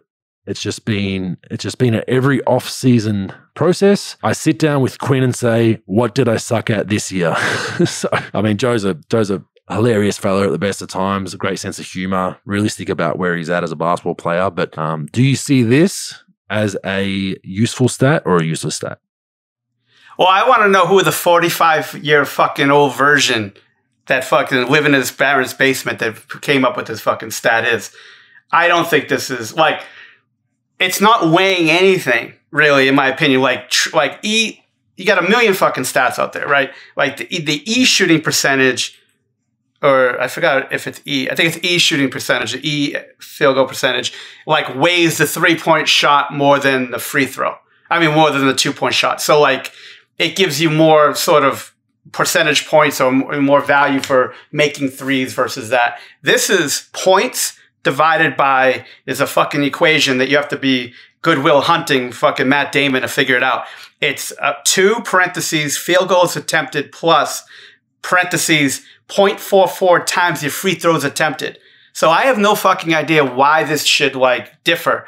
The E field goal percentage, I sort of understand a little bit, but this, I think this has no fucking bearing, And the only reason why that Ingles answered me was because I was telling him that he could play Woody Harrelson in White Man Can't Jump Part 2, and he was all fucking over it, and he was pissed that I fucking catfished him in that respect. But I don't understand it. But you know what? His approach was fucking great. You know what I work on? I asked my coach, what the fuck do I need to work on? And I work on it. It's unbelievable, right? That's how that fucking shit works. That's a new revelation. No shit. Yeah. Right? What I need. What am I bad at? Yeah. Yep. Yeah, coach, I want to get on the floor more. Can you give me an honest answer? Well, Joe, you're good at this, you suck at this, and you suck at this. Okay, I suck at thing number 1, I suck at thing number 2, I'm going to go in. I'm not going to get some MIT fucking stats geek and tell me my fucking, true shooting percentage needs to increase. Like that, I don't fucking like. But then again, I'm an unemployed fucking out of the fucking NBA, unhireable. So maybe they're onto something. I just think there are some certain stats that are, that are decent. That one, to me, again, I can't wrap my fucking head around it. I don't fucking understand it. It just, that to me is totally fucking bullshit. But you know what? If he has a clause in his contract where he makes $1 million for fucking leading the league in that, God bless him, because I can't wrap my head around that shit. Yeah, I mean, I can't wrap my head around it, but I'll go useful just based on whenever an Aussie is an all-time leader in something. It's useful to me, baby. Oh, yeah, shit. Fuck yeah. That guy is a fucking character, Ingles. I need to fucking hang out with him. He could have 28 beers and I could have fucking 3 bratwursts and fucking 4 large pies. We could sit back and have some fucking one-liners. We got to get him on the show, Bogues. We got to do it. We'll get is him there on. a way? He's been busted our nuts to get on as well. We'll get him on down the track. Hopefully, I'd rather have him in studio with me, so just keeps you as the awkward one remote. But we'll get him on down the line for sure. Perfect. All right, I got a doozy. Useless or useful? This is pretty. This answers itself. All right, I saw this stat, ESPN stats and info on their official. Someone actually sent it to me. Giannis Antetokounmpo and Kevin Durant played each other 3 times this season and both scored 30-plus points each time. They are the first former MVPs with 3 30-point games against each other in a season since, get this, bro, since Wilt Chamberlain versus Oscar Robertson in 65-66. Is that not a useful stat? Yeah, that's great. That's as useful as the guy saying my fucking food has high cholesterol. I mean, come on, give me a fucking. I don't give a fuck. Like, yeah, they're 3-time MVPs or whatever the fuck they are. They should be doing that. I don't really get. Hey, good for them, but I don't really give a fuck. To be honest, it says, all right, they've played each other 3 times and both scored. Who the hell keeps track of this shit? They've played each other 3 times this season, and because they're both former MVPs at one point in their career, it's the first time they've scored 30 against each other each time. Like, who is doing it? It's ridiculous. A 46-year-old virgin that lives with his fucking parents. That's who did it. That's who finds it. Hey, John Wright, congratulations, brother. Oh, man, that one killed me. When someone sent me that, I was like, this is the exact reason why we've got this segment. It's stupid-ass stats like that, but I digress. Fact or fake news? What do you got? Bogues, we got a couple of good ones. Scott Brooks mentioned in a presser like last week that Russell Westbrook is second best point guard of all time. Fact or fake news? Who did he have as one? Do you know?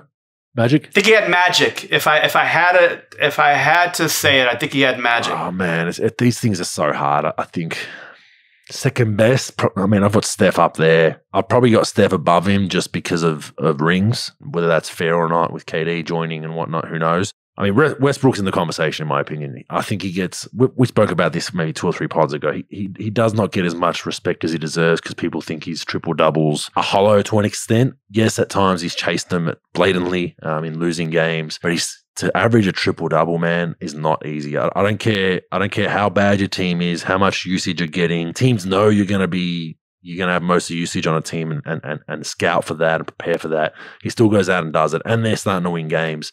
I think he's up there. Second best, probably not. I'd say fake news for second best. Yeah, I'm going to start changing this segment to fake news or don't give 2 fucks because I don't care who anyone has in their top 5, top 2. Hey, look, what he's doing is ridiculous. It's unbelievable stat-wise. Like, running through it like I do in a Pizza Hut buffet. Like, it's nuts what he's doing.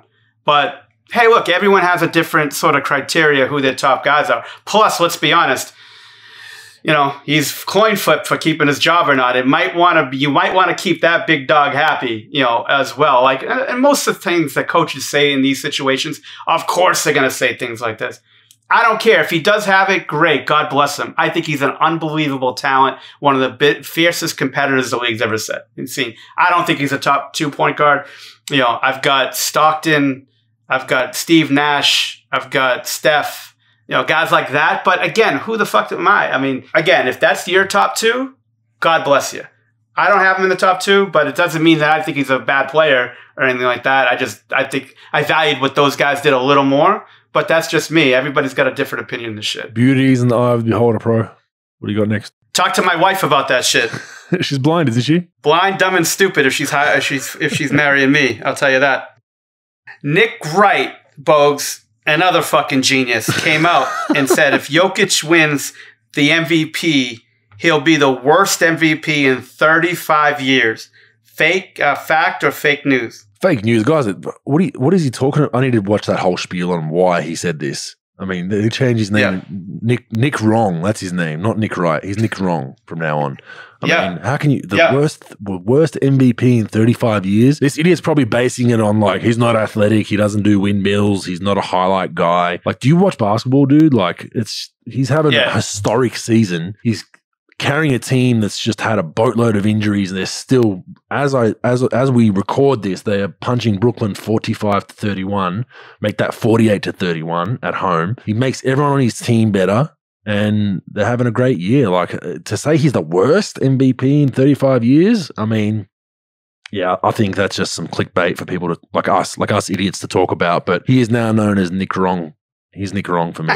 Yeah, I mean, here's the thing though, Bogues. It's the MVP. So it's like a lot of great fucking players won the MVP. So, you know, I guess you could like try to rank them or rate them. I think it's just useless to say it because it's making it sound like the guy's trash. 100%. You know, and that's the thing to me. Hey, let's compare him to the MVPs and see where he ranks. And, you know, in the MVPs, and then you could have those discussions. But when you say, well, he's the worst MVP in the history of, you know, mankind, look, it's not like fucking Dante Exum is picked to be the MVP. No offense to Dante Exum. But what this guy is doing is ridiculous. It's unbelievable.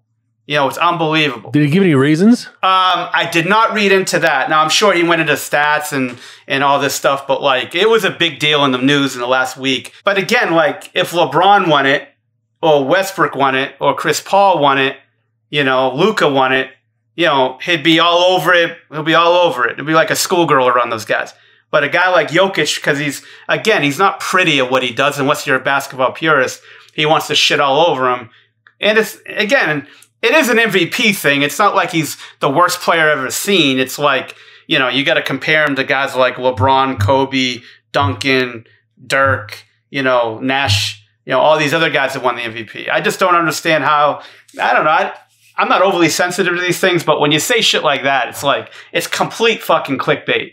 It's complete clickbait. No doubt. Yeah. And the third one, Ben Simmons plays for the Australian Boomers in the 2021 Olympic Games in Japan. Oh, this is a tough one for me. I'm going to preface this by saying I want him to 100% play, but judging on previous form, I got to say fake news until he suits up. You know, he hasn't. He's had an out every kind of, you know, the last couple of big campaigns. There's always been something that's not worked out, or he wasn't able to play for whatever reason. So I want him to 100% play. I hope he does. I think, you know, it puts us at an elite level, both defensively and offensively, and gives us a really, really good chance to medal. But I'm one of those guys, and until you show me it, I got to fake news you. You know what? I'm going to say fact on this one. I think he does play just because his management team probably sees the opportunity to, like, look, let's throw these guys a bone. Now, it's not, I'm going to say he doesn't get hurt in the playoffs. God forbid. He does, you know, COVID doesn't cancel the Olympics to sort of cancel the question out.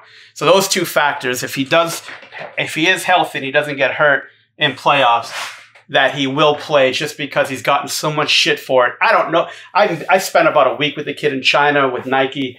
You know, I don't really know the kid at all. And I've heard some plus things, some minus things. I'm just going to say he plays just for that whole brand thing. And Rich Paul represents him, right? Yep. Yeah, they're big on that brand shit, you know, like every other agency. So I could see them like throwing the guys a bone. There is a third factor. The third factor is if they go to the finals, that could potentially throw a spanner in the works, because that will be... Oh, shit, yeah. Yeah. There'll be no rest, no time for camp. I don't, you know. Oh, fuck. So... Those guys will be drunk till fucking October. So, yeah, there's no Olympics of that shit. We'll watch that space. Q&As. G'day, Bogues and Coach. Love your work on the podcast. Listen to them all except the car series because I know sweet fuck all about cars. Well, thank you. My questions are about Big Bainesy. I've had a few questions about Bainesy, so if you've sent in ones about Bainesy, this will be the answer. What's going on with him? I don't watch Raptors games, but always check the box scores for the Aussie boys, and his numbers are all way down on the past few seasons. I read that he got pretty sick with COVID last year before the bubble. Is his health no good, or is he just out of the rotation at Toronto? He was so good for the Suns last year. An observation, number two, is an observation when people talk about the Boomers core. People always talk about you, Paddy, Joe, Deli.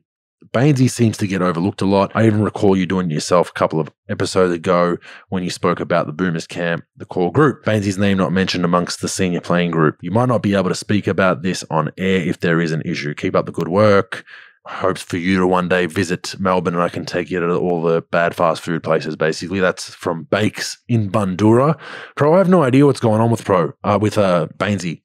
I think he's been shut down. He hasn't played the last 10, 15 games. He was kind of in and out of the lineup throughout the season, and they brought in, you know, different big fellas to try start when they weren't starting games well, and he was backing up, then he was starting, now he's not playing. I don't believe he's hurt from what I hear. I've spoke to some people in the know and they've said he's not hurt. He's just healthy and he's been shut down. So I believe he's contracted for next season. I think he has a 2-year deal. And this is a concern. I'm going to be honest. It is a concern. Bainesy is a big confidence player. He's a big rhythm and form player.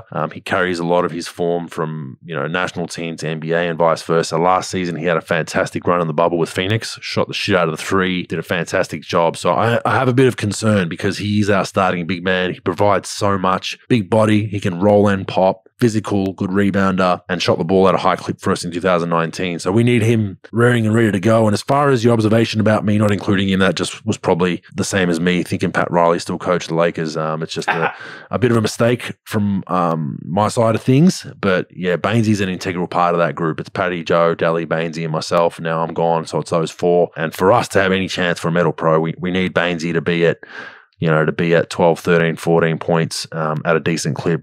Couple of threes and just be a physical presence. If he's on the lower end of that, like what he's with Toronto, it really hurts our medal chances. Have you heard anything about him over there, Pro? No, I haven't. But the team's 27-40, right? They don't really have a chance to get into the top 10. They'll to play in.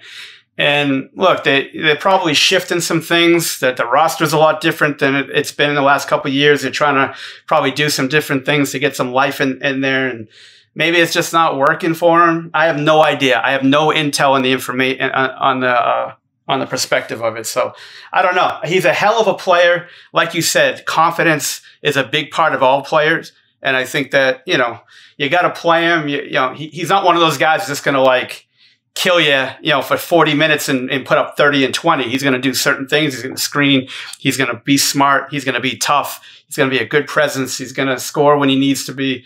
But I just think they're trying things. Boucher, however, I think it's Boucher, the kid from Canada that played at Oregon. They've been playing him a lot at center, 24 minutes a night. So they're probably just trying some different things. Yeah, and I think we're just going to keep watching that space. I hope he gets a bit of form going in, but it's just been a unique year. I know the COVID did really mess him about a little bit. So we will continue to watch that space. Thanks for that question, Bakes. Next one. Hi, Andrew and Mike. Love the pod. Always listen with my 11-year-old who now tries to put Mike's Boston accent on all the time. Nice. Minus the swearing, I hope. I feel bad for that 11-year-old is going to need some help later in life, but if you listen to me, but I appreciate you. Or his teacher's just copping a hammering with the F-bombs. The question is, what do you think of the way Dean Vickerman carries on the bench, especially yelling at players as they shoot the three? Do you think Melbourne United get away with a bit more? That's from Alan at the Basin. So Dean Vickerman is notorious in the NBL. He stalks the sideline and he's almost contesting 3-point shots that are in front of him in the bench from opposing teams. So if someone shot a corner three, if you watch film, he'll jump up and down as they shoot, or he'll throw his hand up, or while he's yelling contest, and it's when you look for it and notice it on TV, it's pretty bad. I'm not a fan of it. I don't think it's good. I'm a guy that looks for any edge to win a game. I think that one's a bit over the line as a head coach. He's yelling and screaming in guys' ears as they're shooting and whatnot. And I don't think it's a good look. Do I think United get away with a bit more? I'm just going to say yes, just because I'm with the Sydney Kings. So whether they do or not is the eye of the beholder. If you're a United fan, you think not. If you're anyone else in the league, you probably think they do. But I think Dean definitely needs to sit his ass on the bench and stop contesting opposing teams shooting threes in front of his bench. And interested to see if the NBL have a conversation with him about toning that down a little bit. But what do you think about that? Bogues, the one thing about coaches in general these days, you don't get the characters like you used to. That's just sort of like everybody's sort of doing their own, the same things all over and over. And, it is good to have characters that are a little bit zany, right? I don't think this is professional, though. This isn't one of those times where I want character, like character meaning like a character, not having character. And I think that when you're borderline contesting shots, the bad look as a league, you need firm leadership to say, you know what, enough's the fuck enough. This is not professional, and you don't see it done at any level of, any level of professional basketball. You can't be doing this. It's just bad look. We can't let you do it. And obviously it could impact the game at some point. So enough with the fucking antics. Let's just clean it up. And people have noticed it. We notice it. The team notices.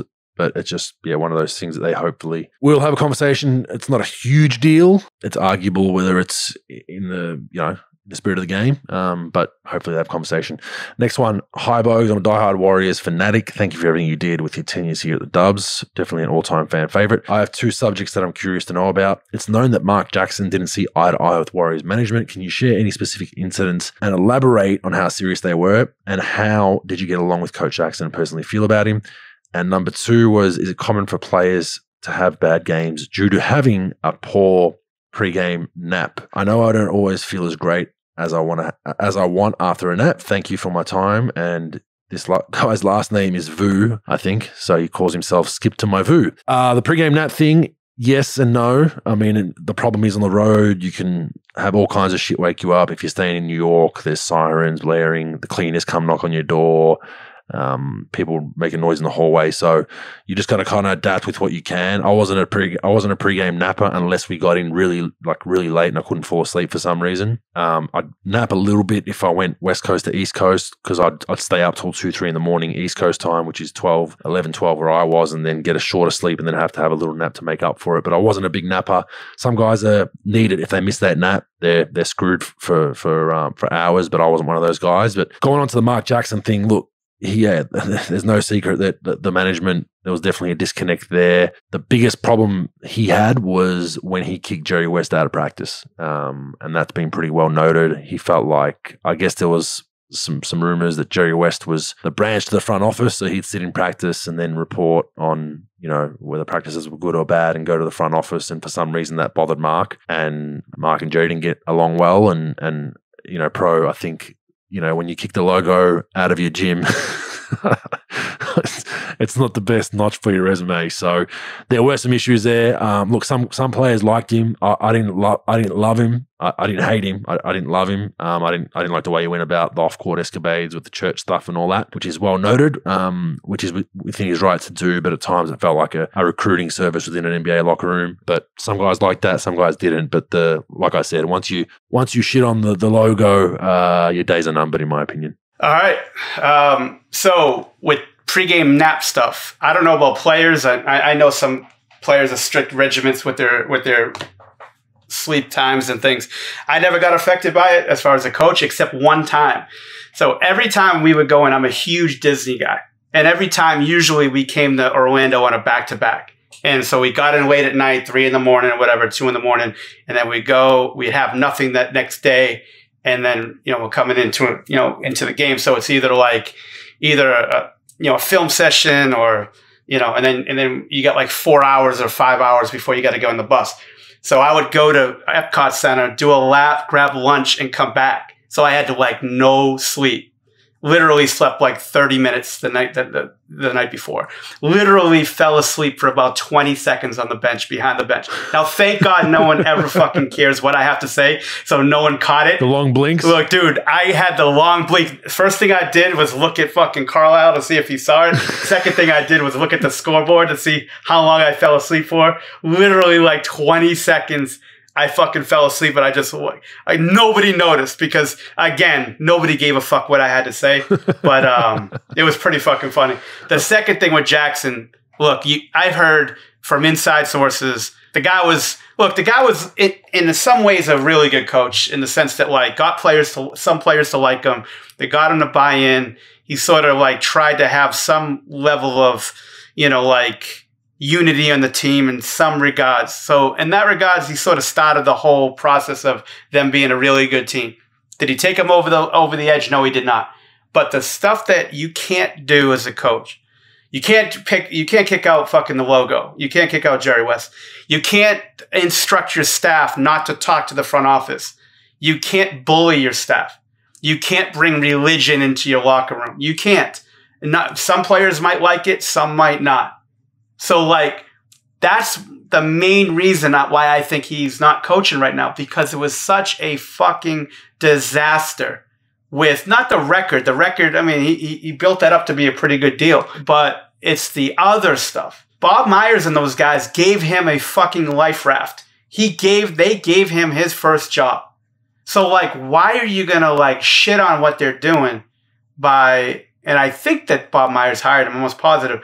Like, why would you shit on that and say, don't talk to these guys and be that paranoid of what you're doing?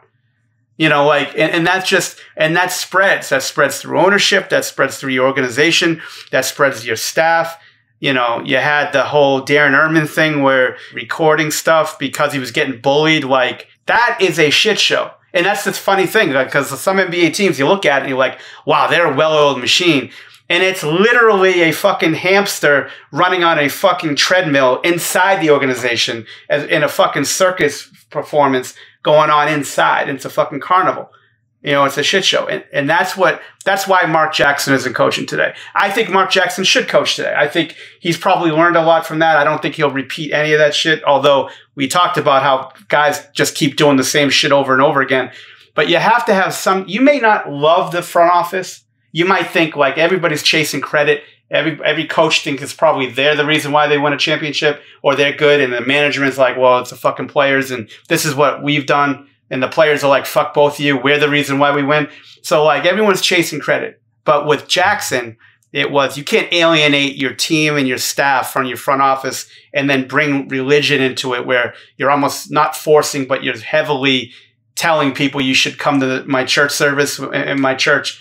So I think that the Jackson thing was a disaster based on that. Not on his coaching, but the off-the-court shit is rough. Yeah, and I think Larry Riley was the GM that, and Bob Myers both fired him, and then the following year they demoted Larry Riley and Bob took over. So I think it was the team hired him. But look, Vu, it was very much like Pro said.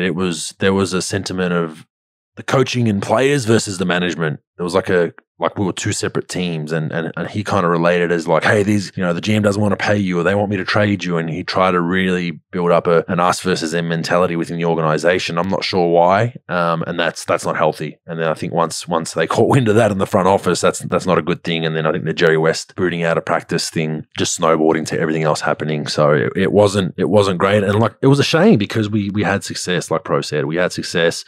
We're trending upwards. Would he have got us over the top? I don't believe so. I don't believe he would have, because I think he was very old school with his way of coaching. I think Steve really brought a refreshed approach to ball movement and playing the right way.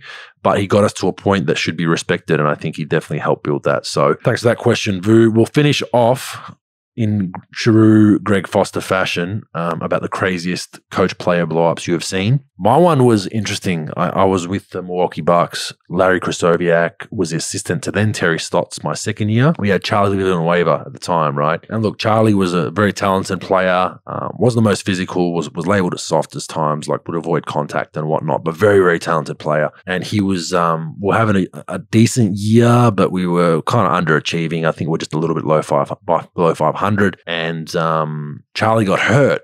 Something happened with his shoulder. I think he had bursitis or tweaked his shoulder.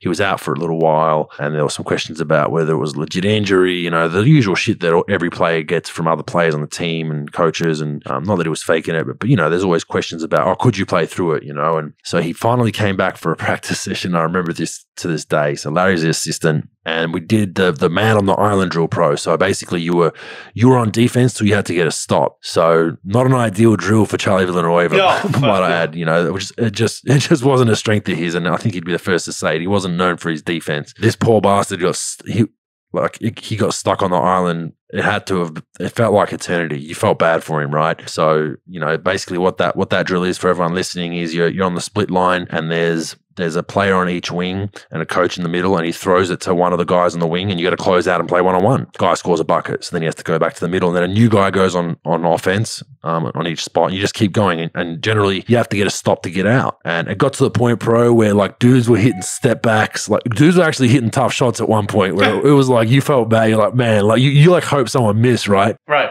But it gets to a point where Larry's getting on him, like, yeah, get in a stance, like, close out. What are you doing? And he gets blown by once, gets hit in the shoulder, the guy dunks it or whatever.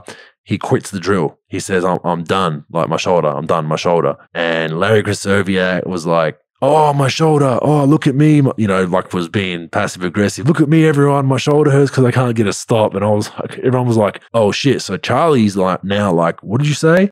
These two dudes start like basically the Greg Foster thing at practice. So we have to stop, break them up, back and forth. They basically tell Charlie and Larry Kay to leave the court, but Larry's like, come to the car park, come to the parking lot. And Larry Kay's he's known to go. Like, he'll throw down if he has to. Tough dude. He's throwing punches. Basically called out Charlie V to the parking lot. Charlie's trying to get to the parking lot at our facility, like up the stairs. It was like it was a shit show. We had to stop practice. Practice ended. They're just like, all right, guys, just go home. They had to split these two dudes up and get them out of the building. But that was the craziest one I've seen. And they patched it up, but it was like that day we had to kind of keep them apart. They had to send them away separately. It was like, this is an assistant coach. But it was, Larry got in a fair bit of trouble for it. Charlie did as well. But the coach is always going to get, the assistant coach and the coach is generally always going to get more heat for it, because you just got to kind of stay kind of respectful and professional. But I think Larry's got a short fuse. It got the better of him.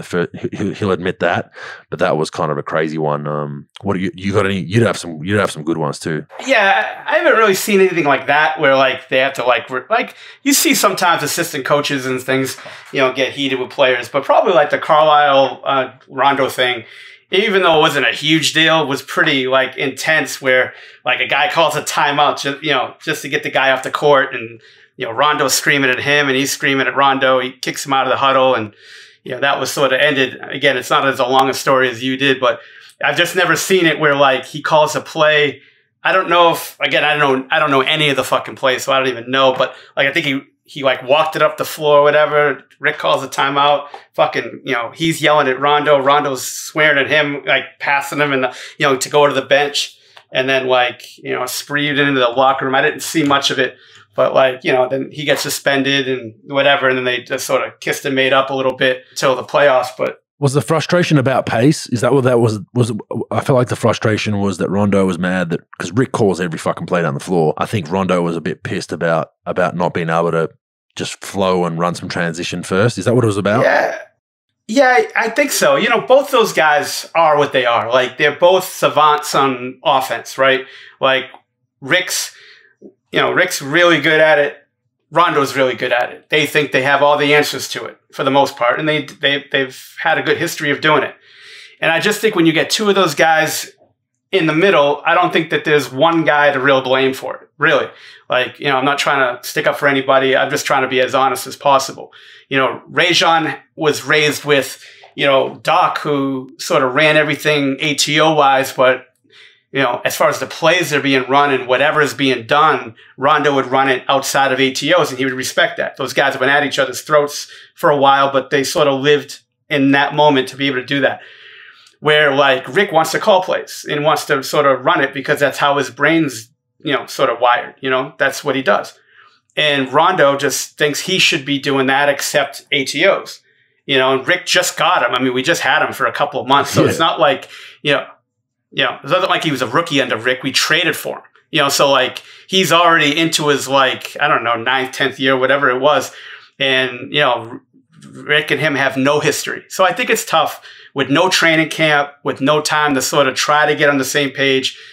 And I think when you have a player like that, I think that's the attitude you need to take. You need to trust him to be able to run because of his history of doing it. And I think every coach that have done that, especially Frank Vogel winning a championship, it's been good. But like, I don't blame Rick either, because like, look, that's not his style. Like, his style is calling all the plays and running everything. So it's like you have a guy that you don't really know, you have no history with, that's trying to run plays. You probably take it as a knock on you, and then Rondo probably takes it as a knock on him. And I think if you talk to Rajon today, he'd probably handle it differently. And, if you talk to Rick, I bet he would probably say close to the same thing. So, but it was interesting to see, man, because it was heated. It was heated coming back to the bench, and then if you watch it on YouTube or whatever, it's really heated. But he just went. That was probably the closest on the floor, thing. Didn't he? Did he go sit on the floor? Yeah, the Houston thing. The Houston thing was interesting because, like, we're very analytical. They were very analytical at the time. And game one, they brought him in. They brought Rondo in for the playoffs. They brought him in to get to the rim. They brought him in to guard people. And game one, the deal with him is he got to make threes and he's got to make free throws, which he didn't do either coming into the whole mix. Well, we finally got him the last 20 games. He was shooting like 70 plus from the line. He was shooting like 30s or low 40s when he got there. Threes, he was terrible. But he was making threes at a decent clip, even though he didn't shoot a lot. So game 1, he has 15, 5, and 1. And Chandler Parsons does the microfracture to his knee, and Dirk and Chandler played terrible that game. But like we were sort of competitive, sort of not. Rondo was great, really good. Like I said, 15, 5, and 15 points, 5 assists, 1 turnover, and made a couple of threes, made his free throws, but he had a minus 21 or a minus something. So that to me probably made me think that like they wanted to make some roster changes for game 2, because again, we had no answer for Dwight Howard. We had no answer for, James Harden. We had no answer for those guys. Those guys were going to destroy us anyway. We might be able to get a game off of them, whatever. But I thought Rajon played pretty well. But he got benched out in the first half or whatever, and then he just shut it down from there. You could tell, like he just, he was frustrated. He thought probably like, hey, look, I played good game 1. You got to roll at me a little bit in game 2.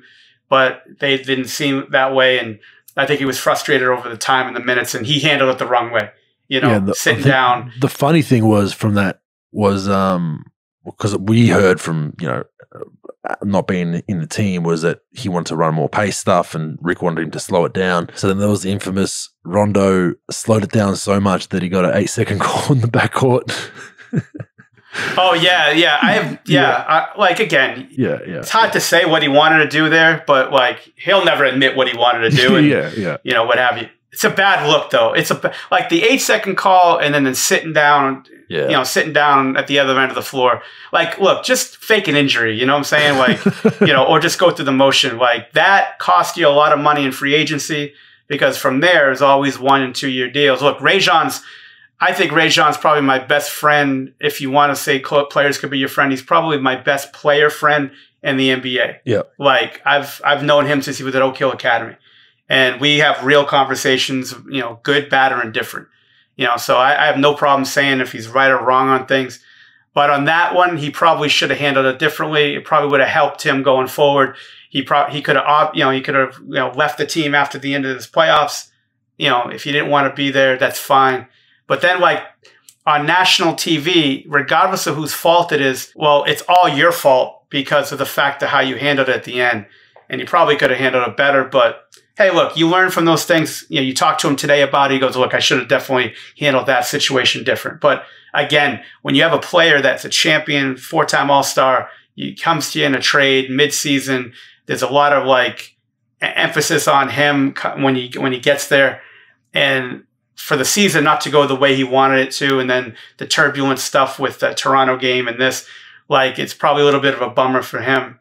And then to have that happen at the end where you think that, like, minute-wise you get pulled early, and then, but again, you got to handle it different. You got to just, like, deal with it for the next couple of games. Probably weren't going to advance out of the first round anyway, but, like, he probably didn't handle it the way he should have handled it. Yeah, no doubt. And that's the emotions of the game. That's how it all goes. We all make mistakes. Yeah. It's how you respond and learn from them. But that wraps up episode today. Thanks, Pro.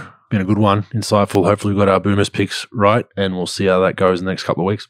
Yeah, let's get it done and see what happens. All right, man. Thanks. All right, brother. Thanks.